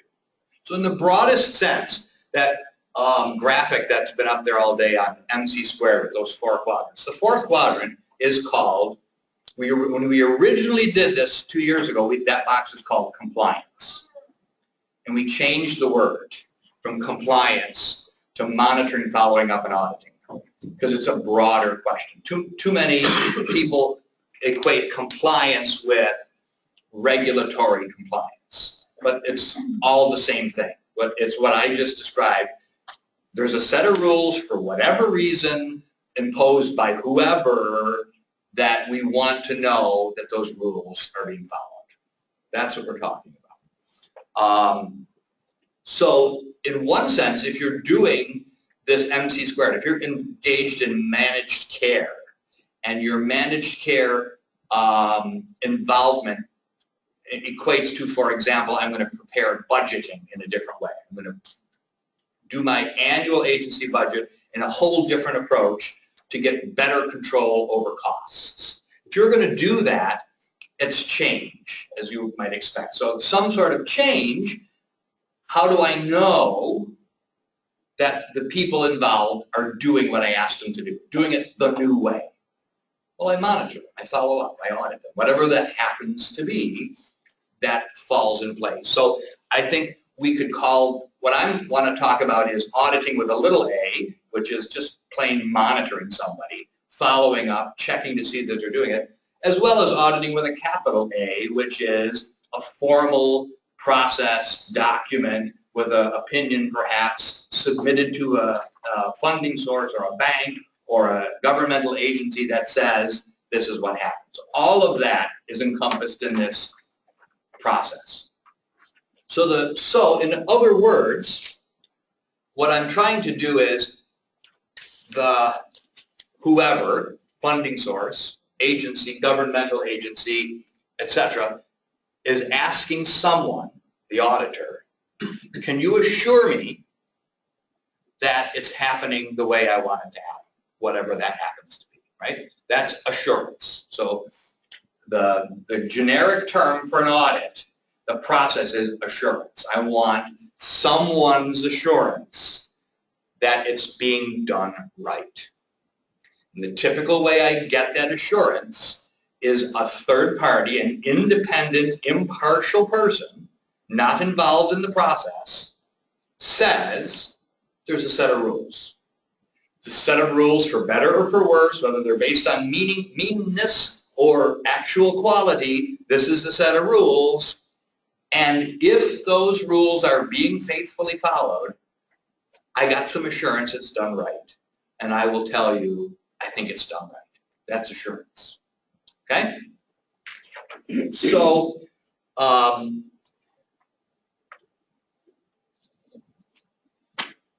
it might surprise you that IT has a set of rules. Most people, I think most people picture IT like this, right? It's utter chaos, whether it's the technology, whether it's the hardware, whether it's new things, whether it's hackers, whether it's my own IT department, whether it's whatever it happens to be, my employees' kids coming in to reconfigure the router, whatever it happens to be, I think most people consider IT is run amok, right? That's perhaps what's going on. There are a whole series of rules all over the place on how to properly manage, run, organize, do an IT function, okay? Jay and Jim talked this morning about COSO. So you heard that COSO is a way to first identify risks, and secondly, to evaluate controls. Those are the rules. The controls are the rules to ensure that it's done right based on that risk. And I think it was 11, Jim quoted the number, principle number 11 was information technology in COSO. If you actually read the COSO standard, that's all it says. look elsewhere for guidance on this. It's one of the 17 key principles. We're not going to discuss it any further. And I think that's very indicative of the way most organizations treat IT. It's critically important. I'm done with it. Somebody's dealing with this or not. And that's how we end up with this idea that IT runs amok. Okay? The one thing that they do in COSO is say, if you want further information, look at COVID. So COSO is a framework, as they talked about, for risk and controls. COVID is the same thing for IT. That's what the IT at COVID, I mean, Jay said, what does COSO stand for? And nobody knew. Well, I didn't know what COVID stands for. Do you know what COVID stands for? You just took the exam on Saturday. You must know. It's control objectives for information technology. COB is one and IT is one. So COBIT, control objectives for information technology. So if I were to show you the list, which I'm not going to do, because if I put it on the slide, you wouldn't be able to read it anyway. It's 8.5 by 11 inch paper, 3 columns, just words, and there's 3 full pages on it. And those are the control objectives for IT. Things like your technology people are properly trained in the tools they use. That makes sense. Technology tools are current, given the current state of technology, as opposed to old. Another good principle. So in all those lists, however many that ends up being, one of them is IT security. So yeah, that's in there too. Budgeting, oversight, so that you're not spending too much on IT. It's another principle. So they're all in there. So everything from how do I do technology, what sorts of technology should I use, how much should I spend on it, who should do it, how should they be trained, what skill set should they have, how frequently do I do this, all is contained in COBIT as it relates to IT. Okay? So some of it is overlap with other parts of business, right? So Bart talked about background checks when it comes to fraud. Well, background checks is also a statement in COBIT, because if I hire a guy to be my network administrator, Bart also mentioned access controls, who gives access controls to the accounts payable person who's going to steal the money,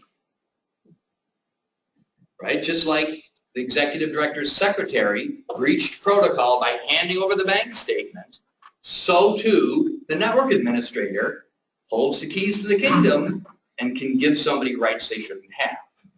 So it's that aspect of background checks is explicitly important in an IT world. I mean, it might be obvious to us when we're talking about money and cash that we're going to do background checks. Might not quite be as obvious to us when we're talking about computers that we need to do background checks. But a lot of that stuff that happens, fraud, waste, spending, is the result of someone in IT, because IT runs this stuff. So COSO thought that IT was important enough in an organization to make it one of their 17 principles. So, and all they say is you need to address this. My experience with many companies is I don't know what they do in IT. I have no idea what they do in IT. But they spend a lot of money. You know, there's 12 people down there. I don't know what they're doing, but I guess I can't live without them. That's the extent of most organizations' assessment of technology.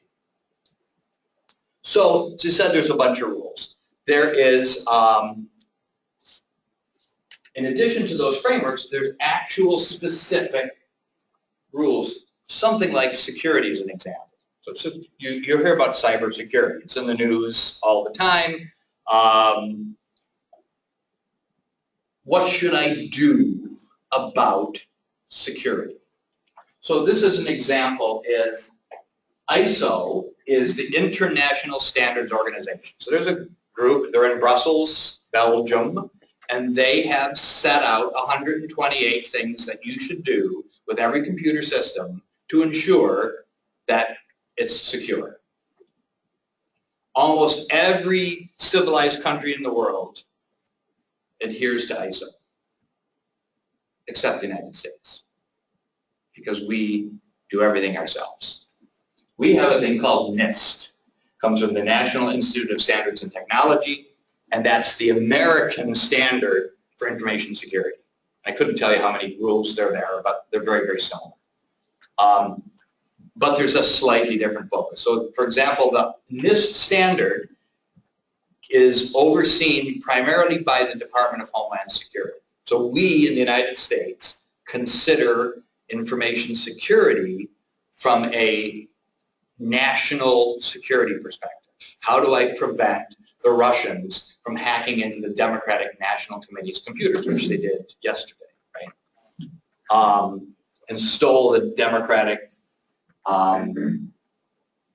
playbook, how they're going to defeat Donald Trump. So presumably Vladimir Putin's going to sell that to Donald Trump, right? That's, I guess, the plan.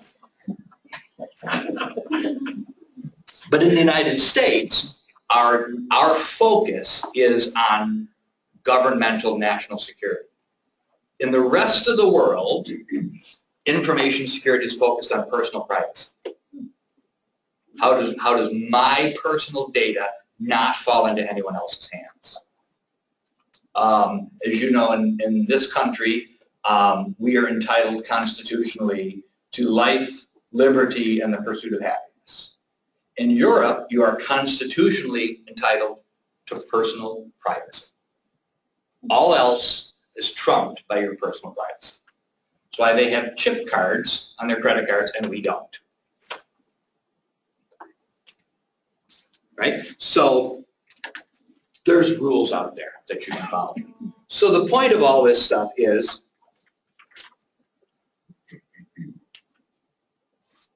are you worried about your IT department? Is any organization worried about IT? Think of all the things you have in your organization that you think are mission critical. Okay. Jay mentioned compliance with Medicaid regulation. Okay, that could be a life and death situation. If you don't do that, your funding source is going to disappear and you're going to go under. Okay, so that could be mission critical.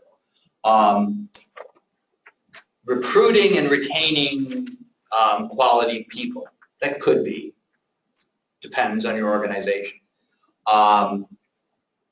Is IT mission critical? Not necessarily in every organization, but it's getting more and more so every single day. If I asked the question, could you live without IT 5 years ago, the answer would have been radically different than asking the same question today. Okay, so every single day that goes by, more and more of everything that happens in an organization is 100% dependent on IT. We're standing here right now, as we speak, broadcasting this presentation over the internet, which is all technology. Everything is technology. So if I didn't do that, we could still survive. All the people watching at home wouldn't be able to watch from home. You have to put your clothes on and come here. So how do we, what are you doing in your organization to ensure that the IT department is following the rules, not running amok, and leading to the results that you expect to get your work done, your job done? That's the need for IT assurance. Okay? Most organizations today do not have any form at all, zero IT assurance that happens, with the possible exception of hospitals and banks. And the reason they have it is that it's explicitly required in the rules from their governing organization. So the FFIEC is the organization that oversees bank audits. And they explicitly say you have to have an IT assurance function in your bank. So that's why banks do it, because they're told to do it. And it makes sense for the rest of us, because don't you want to know if that ATM you're getting money out of is secure or not? Probably do. Likewise, hospitals. You're in a hospital, you're in the bed, you got the tubes in your arm and that box that's hanging there going beep, beep, beep, beep, delivering the stuff. It's a computer, right?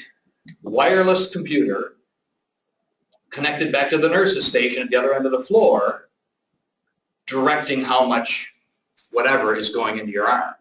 So somebody hacks into that, you're toast, right? So I care about that. And it's in the interests of national security that we have hospitals that are safe. Short of that, almost everyone else, including the federal government, zero interest in information technology control. So the idea of monitoring, controlling, follow-up compliance is, Jay mentioned this morning, you do a risk assessment. What worries me? What am I afraid of? What could go wrong? What could damage our reputation? What could cause us to close our doors? What could cost us so much money we can't deliver our services? What are these things that happen? That's a risk assessment. And Jay went into some of the things that you do in a risk assessment. An IT risk assessment is the same thing, asked explicitly on how does technology do this? That's technology risk assessment. So you worry about what am I doing, right? What is your IT department doing? So let's ask some questions. Think about your own organizations, or where your spouse works, or your kids work, or whoever. It doesn't have to be you. You don't have to tell any secrets that you don't want us to know about, etc. But just generically, what things about IT as a function would you worry about? What would keep you up at night? What might make you concerned? The backup failing. Okay, so I don't have backup. I don't have the ability to restore if something unexpected goes wrong. Okay? What else? The firewall and who's checking it to make sure that it's good. Okay, so a firewall is a device that sits on your intranet between you and the intranet. So this video that's happening as we speak is passing out through our firewall, going where it goes.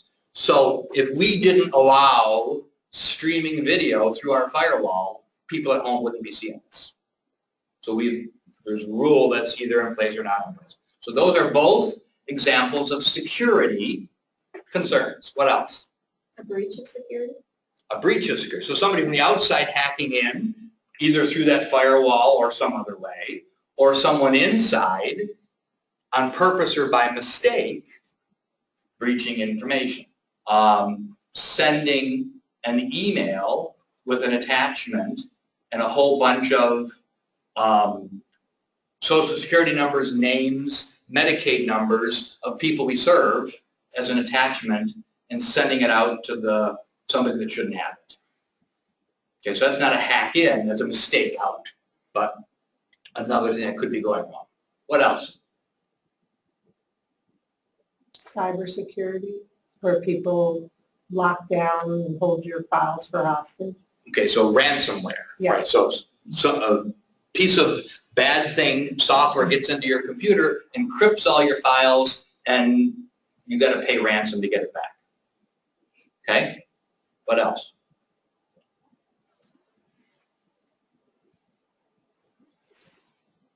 What about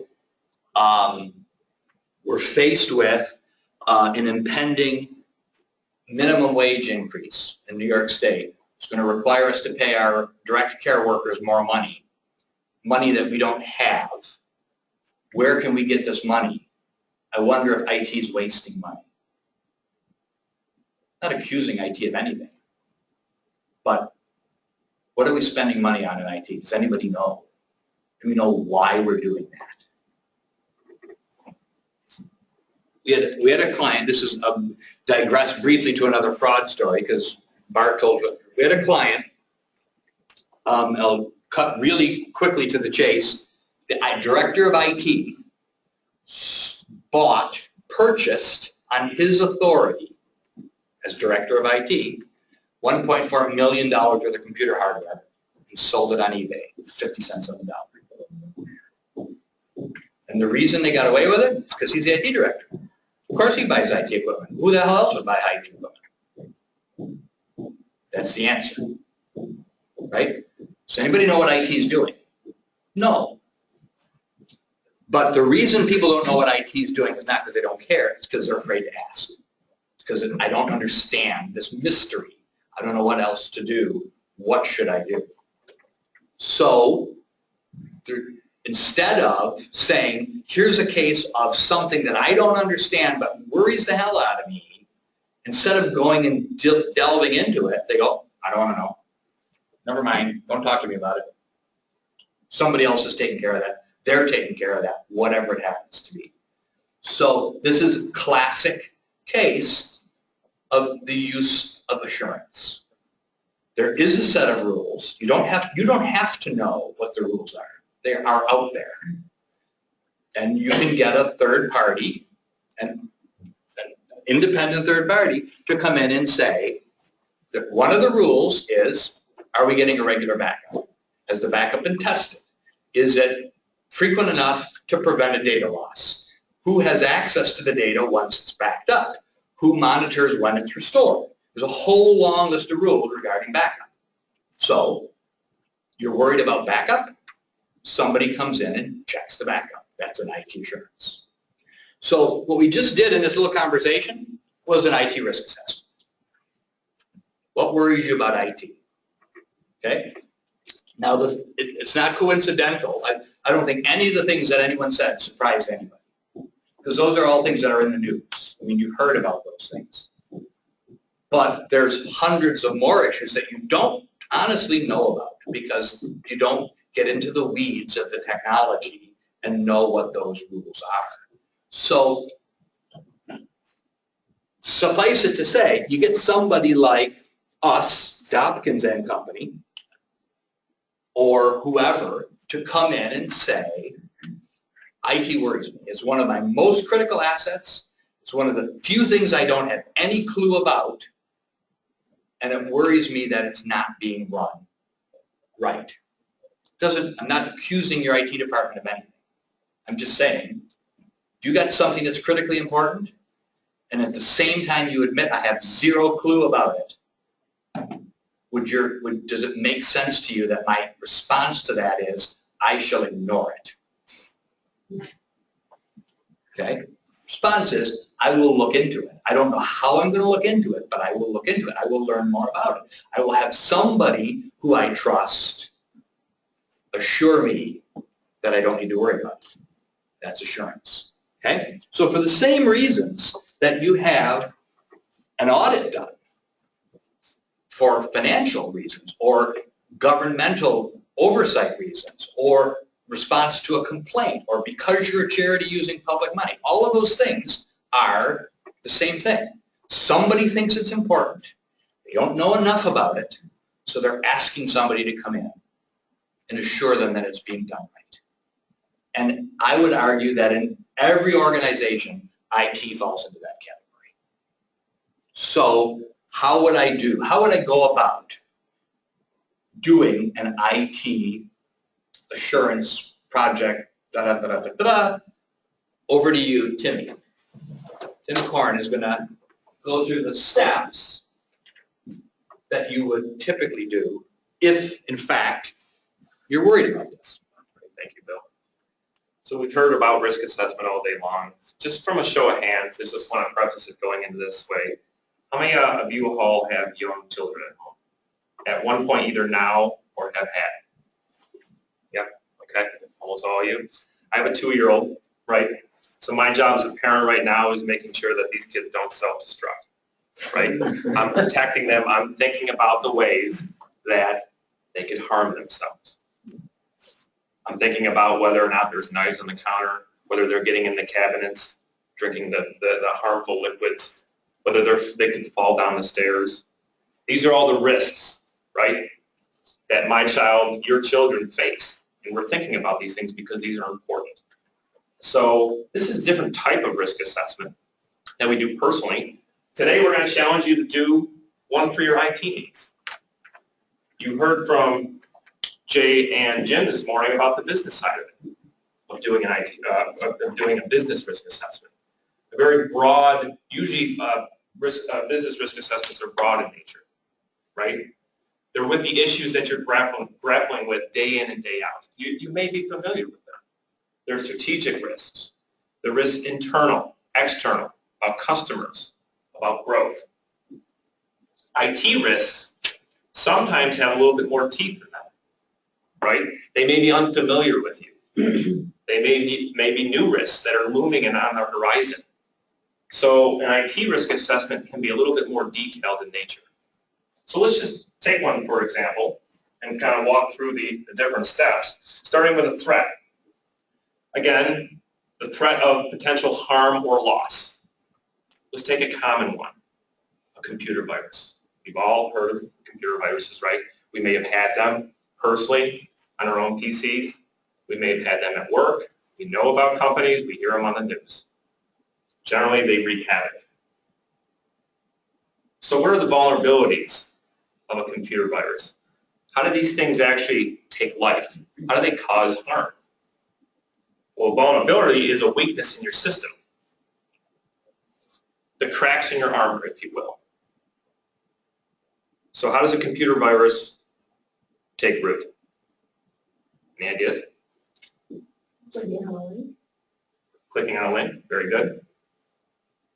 What else? Say someone lets it in. Someone lets it in, right? Antivirus software is a big prevention tool.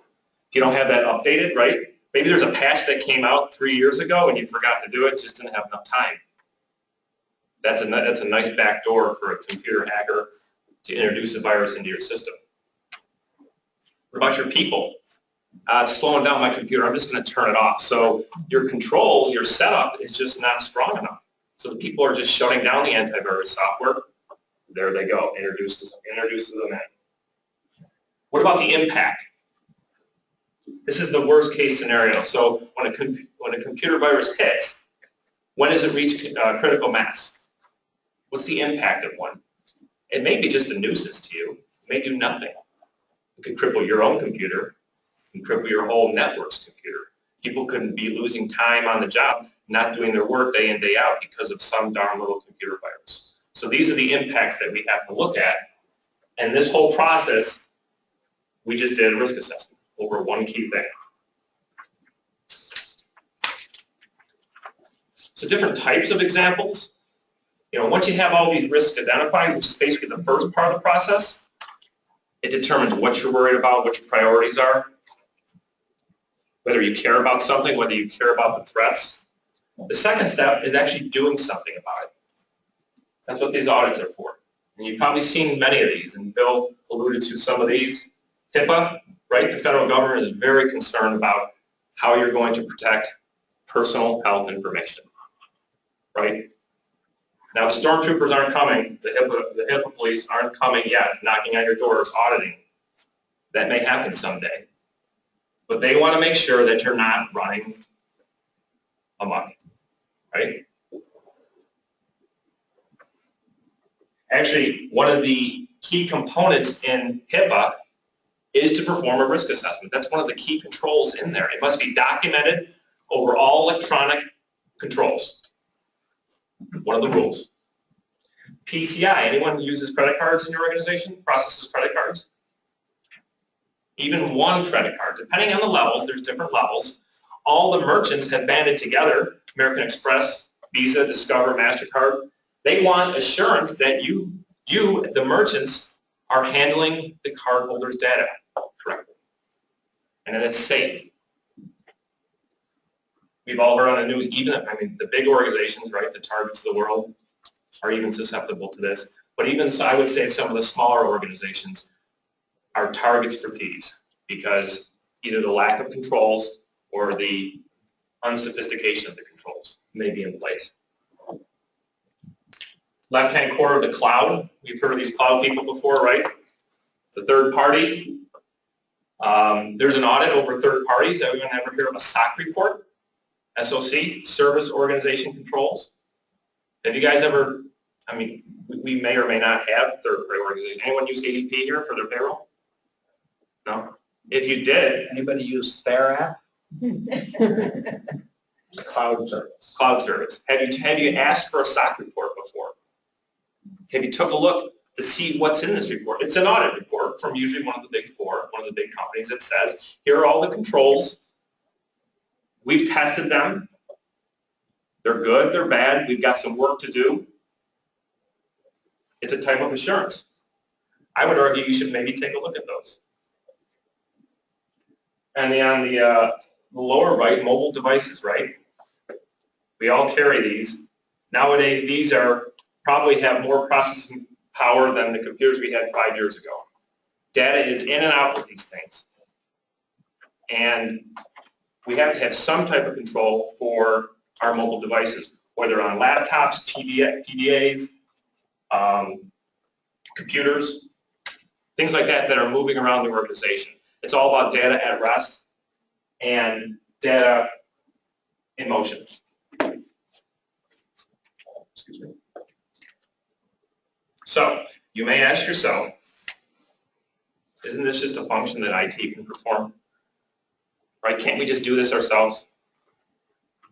I guess I would argue on both sides, yes and no. IT can install and implement these controls. So the things that we talk about with the virus, they can put antivirus software in. Fine, no problem. They can institute the patches to help so those computer viruses won't spread. They can respond to the risk. That's okay. We'll call that doing the work. However, assurance is a little bit different. It's a different animal than doing the work. It's a reaction to what IT is doing. We have to ask ourselves some questions. Did they do enough work? Did they follow the rules? Maybe some of the rules. Maybe none of the rules. You don't know this, right? Are they taking any shortcuts? These questions eventually lead to, you may need an audit. You may want to look at some of these things that keep you up at night. We're not talking everything, but things that worry you. When the IT department says, we're done, we've nailed it, question is, did they? Now, this is no slam against IT group, right? These guys are way smarter than me. They're very technical. They're in the business of solving the business's problems. They may or may not be in the business of following the rules. They can't be independent and objective. You may need an outsider to attest to that. This is a way that you can check that their work is being performed properly. So Bill alluded to information security. I won't spend a lot of time. Information security, so when you are doing these audits, the majority of the time it's going to flow into this realm, right, other than the IT operations. So we're not talking about background checks and employee training here. We're talking about those access controls, right? Bart mentioned that. That was on his slide as well. Who has access to what? It's a hot button. It is something that we have to have control over. You have to think of information security as an asset of your company. It has to be protected, right? Just like Bart had the triangle. Well, there's a triangle for information security. At the top, it's confidentiality. Is this information secure? Can all eyes see it? Can only executives look at it? You know, does it have that top secret stamp on it? Is it available? You know, if it's not, can your employees access it? And the integrity. Is it going to be right? Can it be changed? That's all on the information security. It's no longer an IT function, but rather it's part of that ERM model that Jay brought up, enterprise risk management. Any questions? So let's just get into a couple examples, audits, if you will, if you had an IT auditor come in to take a look at information security. Now, we just chose one off at random here. This is one of the pervasive ones. This is IT policies. Fast forward Your IT department put policies in place. You know, they got policies over physical controls. They've got policies over the third-party relationships. They got policies over mobile devices. They said, we're done. Is it good enough? Does it comply with the rules? So ISO, this is the set of rules that the firm endorses, that we follow, those 128 controls. IT policies is one of them. We would ask you, what is it? What policies do you have? Who should have them? Everyone? Or just the top execs? What is expected from the employees of the policies? Do they read them? Are they issued them when they first walk through the door? I can tell you, just on Monday, we had 4 new people start. The first thing they get is an employee handbook and an IT security policy. They must read it and sign off saying they attest that they understand this stuff and that they will abide by it, or Bill will sanction them. Do they read it? Do you give it to your vendors? What about the cleaning people? Right? Those people are coming in after hours. Are all your offices locked? Maybe, maybe not. They could have access to computers that are shut down, to your server room. Volunteers, if you have events and they're coming into your premise. Is it current? Is it relevant? These are some of the questions we ask, and it all comes down to this. Is it working, and are they effective? You heard about, Jim talked about design and effectiveness. Design is just saying, we have a policy over such and such. Effectiveness is saying, show me all this. Show me that the employees signed off on the policy. Show me that these employees participated in a training program that says, I understand these, and you asked them questions on the policy. That's an interesting concept. Have them take a test.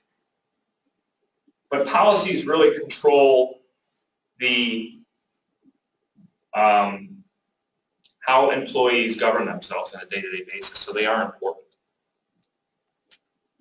Access controls. We didn't collude with Bart beforehand, but this one we thought was very important from a security standpoint, is the keys to the kingdom. Right? First, you have to understand what data is important, what's confidential, and then you have to restrict access. So who do you know who has access? The bigger the organization you are, the more challenging it becomes. Because people move around, people change positions.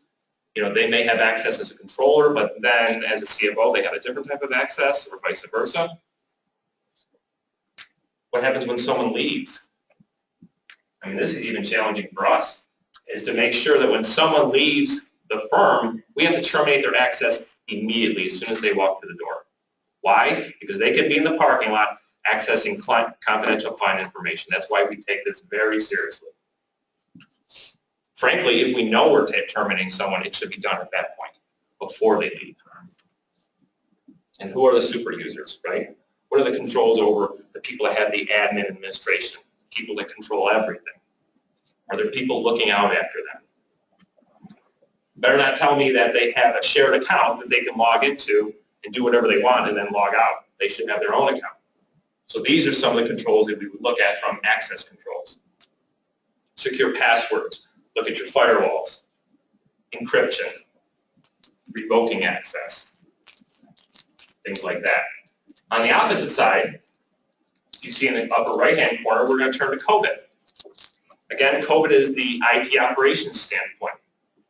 So Bill mentioned IT budgeting and the fraud that happened at one of our former clients. How is that budget approved? Does it justify?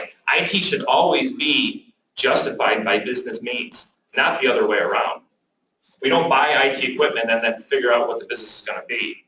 You got to first stake the business, then fill in the IT components.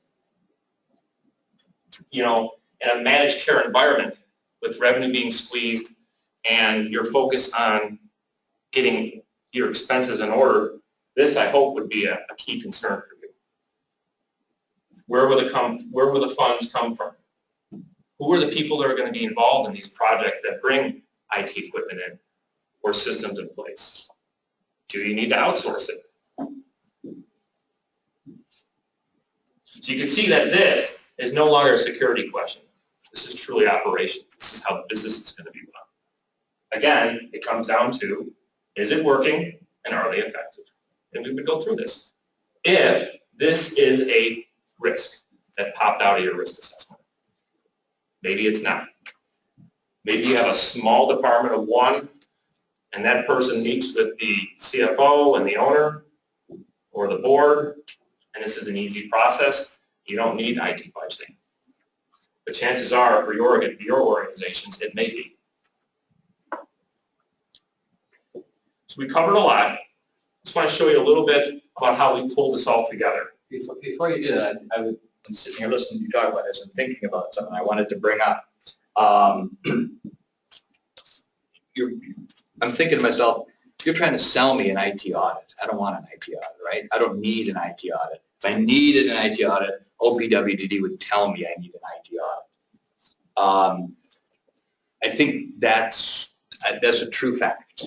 There is not a natural, there's not a standard today, federal, standard, or state, that says organizations must do this with their IT. I think it will happen in the not too distant future. It will happen. We will get legislated requirements for IT because it becomes a national security issue. Our entire economy will fail if IT doesn't work right in organizations. At the moment, it does not exist. So you can take the approach, I don't need to do that. But here's the fact. What the standard is today from an IT perspective, in the courts, because that's where it is today. If you have a data breach or something happens, you'll get sued. That's because there is no law that says you must do this. If there was a law, you'd go to jail. There's not a law, you got to get sued by someone. So it comes down to a jury of your peers who decide, did you do what you needed to do? And the standard that's currently stated is, was it reasonable? Was it reasonable that you did not have a firewall? Is that reasonable? Well, I think 5 years ago, jurors would say, I have no idea what you're talking about. I don't know what a firewall is, therefore I can't claim it's reasonable. Today, I think most people know what a firewall is, at least the word. And to say you didn't have one seems odd. Antivirus. Does it seem reasonable to you that you'd have a computer and not have any antivirus software on it at all in this 21st century? So that reasonableness, all these standards, all these rules can also be, even though you're not required to do them, they are evidence to be admitted at your trial. I followed all these rules. Oh, that sounds reasonable to me. Still went wrong. Can't help that. Still, but it was reasonable. Target, as you know, was breached. They were 100% compliant with the PCI credit card standard. In spite of the fact that they were 100% compliant, they got breached. Okay? They tried. They failed. Still cost them $4 billion. But, so, the point here is just because you're not required to do it doesn't mean you shouldn't think about it. For your own edification as well as, I would not be surprised if 5 years from now there's not a national rule that says this is how every organization has to follow IT. I'm sorry, didn't mean to interrupt. No, very good. I thought that was worth saying. Thank you. So today we've seen cubes, we've seen triangles, now we've got a circle. So we've covered geometry today. This is just our take on, and very similar to Jay and Jim's take on this whole process. Starting with the risk assessment, what do you care about, what worries you, followed by the risk response, IT going to do it, implementing it. Now I guess I would argue that majority of organizations are definitely doing the risk response.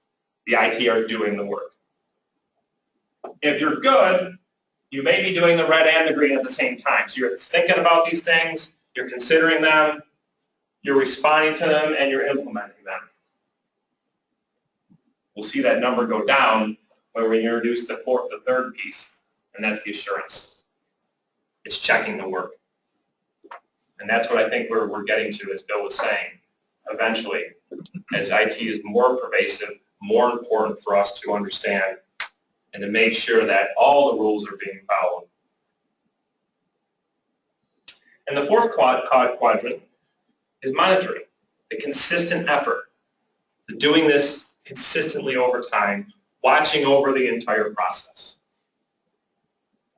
The ongoing nature of receiving updates and making sure the system is working.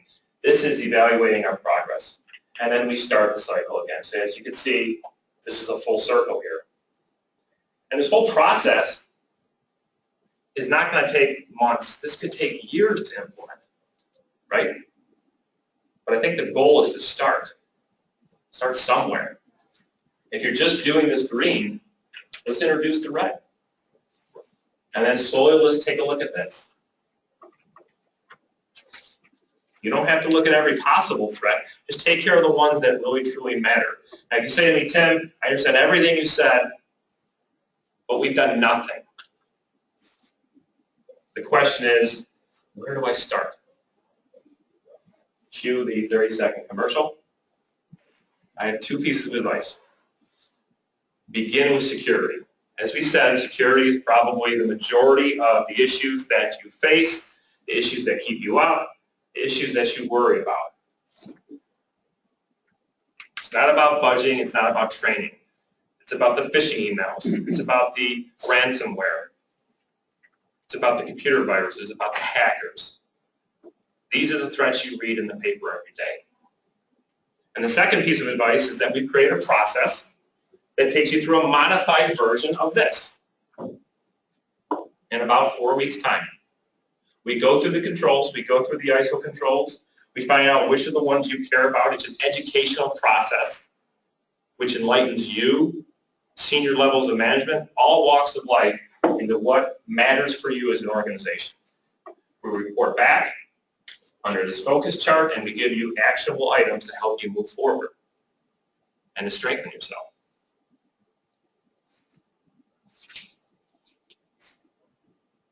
That's all I got.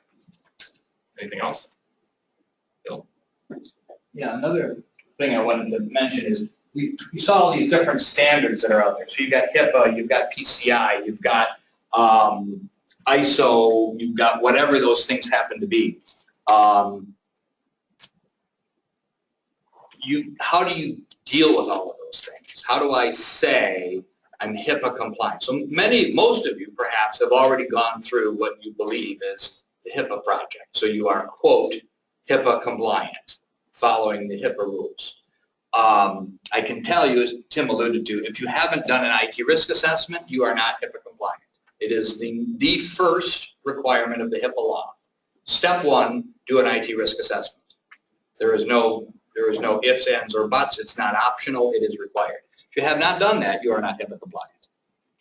Then it goes on to say, for the rest of the law, implement the controls as assumed reasonable based on the risk assessment you did. Basically what HIPAA says. Here are some examples, and then they go on to give some examples. So that's the first and only, at this stage, national security rule there is. So we think it's just a matter of time, and it won't be long before that law, like HIPAA, becomes morphed, and instead of saying healthcare data, it says banking data. Instead of banking data, it says automobile data. Instead of automobile data, it says insurance data. And at some point, there'll be a set of rules, and every business will follow them. And they're all the same. It's the same. The firewall is the same, whether you're in a bank, or you're in a hospital, or you're in an insurance company, or you're in a not-for-profit agency. It does the same things. So it's not like I have 7 sets of rules, and each one's got 100 things in it. That's 700 things I got to do. No, it's 7 sets of rules, and they all have the same 100 things. and the title is different. Literally, that's how it works. So HIPAA was based on the ISO standard. PCI is based on, I mean, they're all the same thing. So you can become compliant. You can follow the rules regardless of what industry you're in, regardless of what kind of data that you have, regardless of what kind of technology you have in some form or fashion. And we've talked about risk assessment throughout the day. If you have a data breach and you get sued and you go to court and you have a good lawyer, bunch of ifs there, but the lawyer says, we do an annual risk assessment. It's very comprehensive. This is what we did. This is where we saw the problems were. This is what we've identified.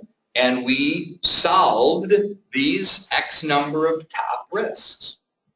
Unfortunately for us, just like Target, something slipped through.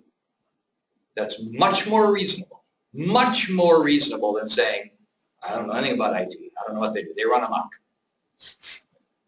So if you do something, it's much better than doing nothing. And what's more reasonable than saying, on a regular basis, we get all the senior people together and we think about all the things that could go wrong, and we address them starting with the worst. Bill, could you clarify this? An IT risk assessment and IT security risk assessment are different things. Correct. When might I use either? Okay. So an IT risk assessment are the risks associated in my business with information technology. So it's just like a business risk assessment, like an enterprise risk assessment, but explicitly focusing on this core infrastructure that exists, right? So in a business risk assessment, you might evaluate, well, what happens if I have a fire? The building burns down. What would the risk to the business be? An IT risk assessment would be what explicitly happens when I have a fire related to my IT. So I need to think about things like, do I have an alternate site? Is my backup current?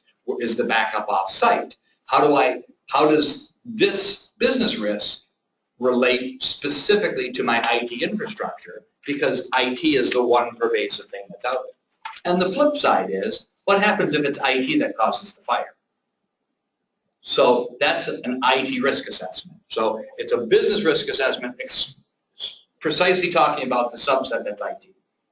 IT security risk assessment is, I mentioned in COVID, there's 3 pages of 2 columns each of all IT things, one line of which is IT security. It might surprise you that it's that small of a piece because all you ever hear about is cybersecurity. Point is, there's a lot to IT besides just security. But what people are afraid of today is the security piece. And frankly, the reason it is your failure to perform security affects me. Right? If you don't have proper fire suppression, if I don't have proper fire suppression in my server room, and the server overheats and causes a fire and the building burns down, my own fault. I didn't think about it. I didn't plan for it. If I have a data breach of your data, it affects you. So security is a community effort. That's why it's only one piece of your IT, but everybody cares about it, or at least theoretically. Everybody wants everyone else to protect their data. That's the gist of it. So security is a subset, but a very high-profile subset. So it asks very specific set of questions geared towards it. And frankly, and that's why Tim's advice is start with security. If you don't know where to start with security. Because most people equate your IT problems with security problems in this day and age. It's not true, but that is the common wisdom. So if you do that first, you're going to solve a lot of people's questions. You're going to answer a lot of people's questions. We address security. We haven't addressed this, but we address security. Oh, well, what else is there? Okay, that makes sense. Anybody else have any questions, comments, criticisms, crucifixions? All right, thanks very much. All right, well, looks like we're going to finish up a little early here. I suppose that people are not going to be too upset with that, given that it's a nice day out. But before we break, We'll give you a note saying you've been here till yeah, 4 right. o'clock. The camera will be turned off, so we have stills of everyone, so that. So where do we go from here? First of all, I want to thank all our presenters today. One thing, Sarah and I were just chatting in the back there that was really quite impressive was the way each of the presentations today certainly overlapped, and in some cases there were even similar slides, even though they all prepared them pretty much from their own perspective. So I want to personally thank Jay, one of my partners. He's also managing partner of the assurance service area, along with his colleague Jim Kaprinsky, who's a director in that area. Certainly Bill and Tim, as we mentioned, Bill's managing director of our systems consulting team, and Tim is the manager of our IT assurance area.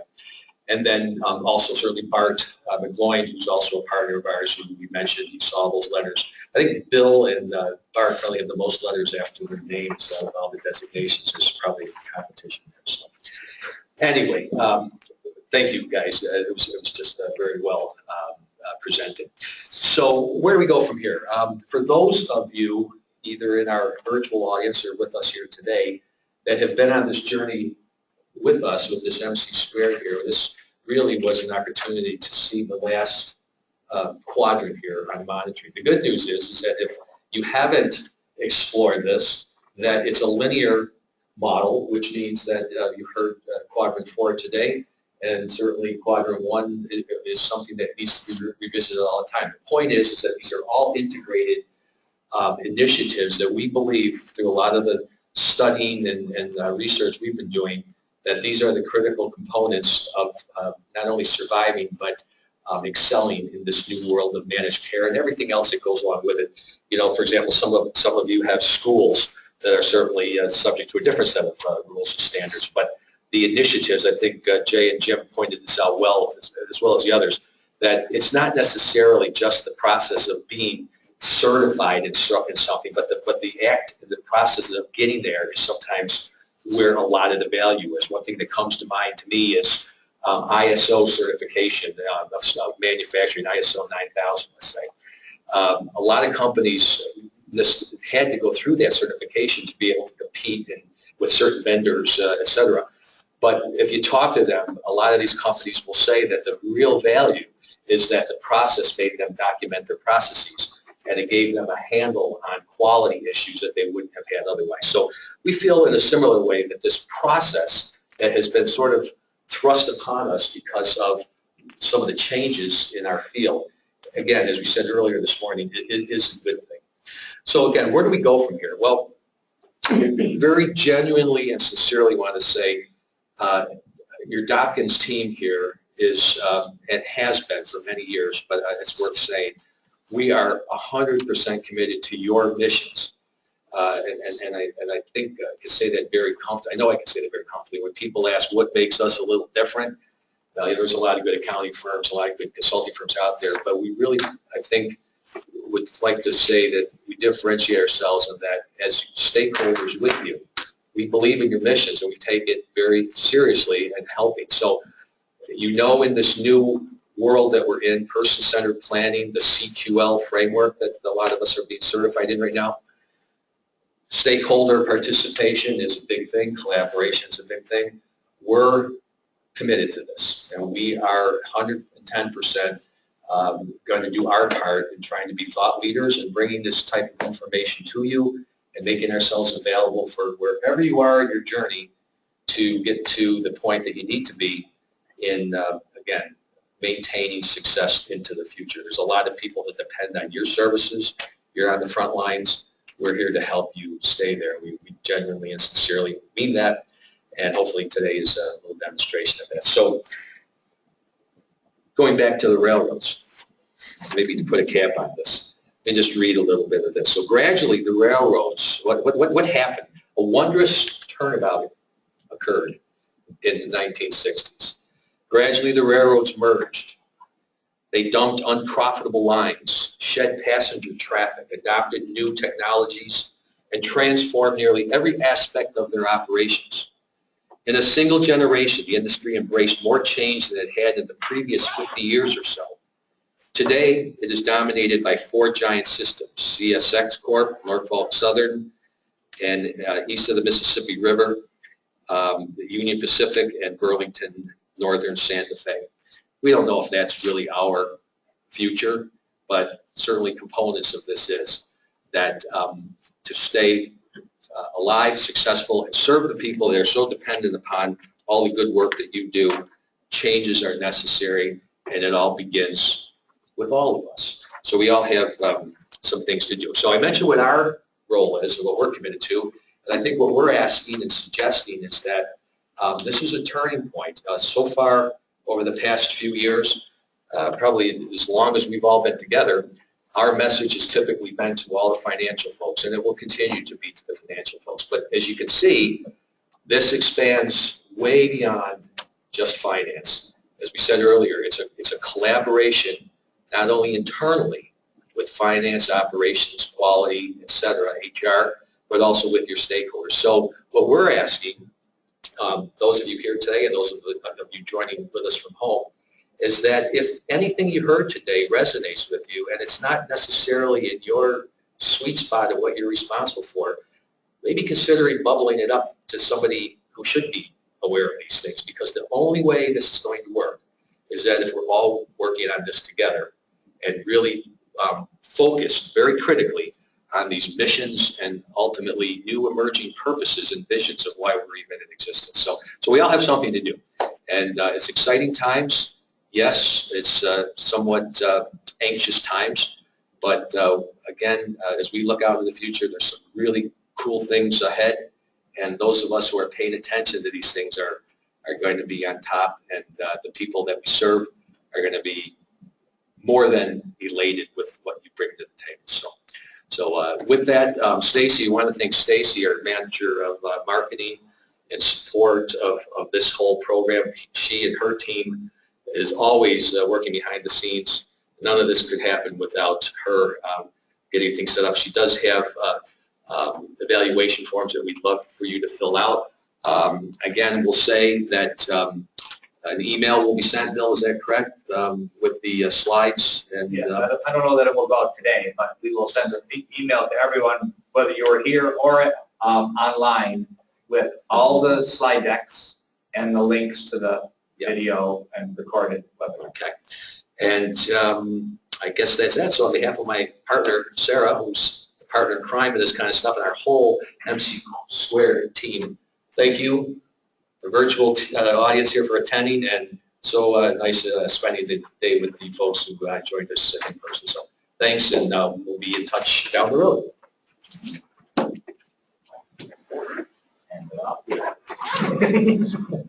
Wait.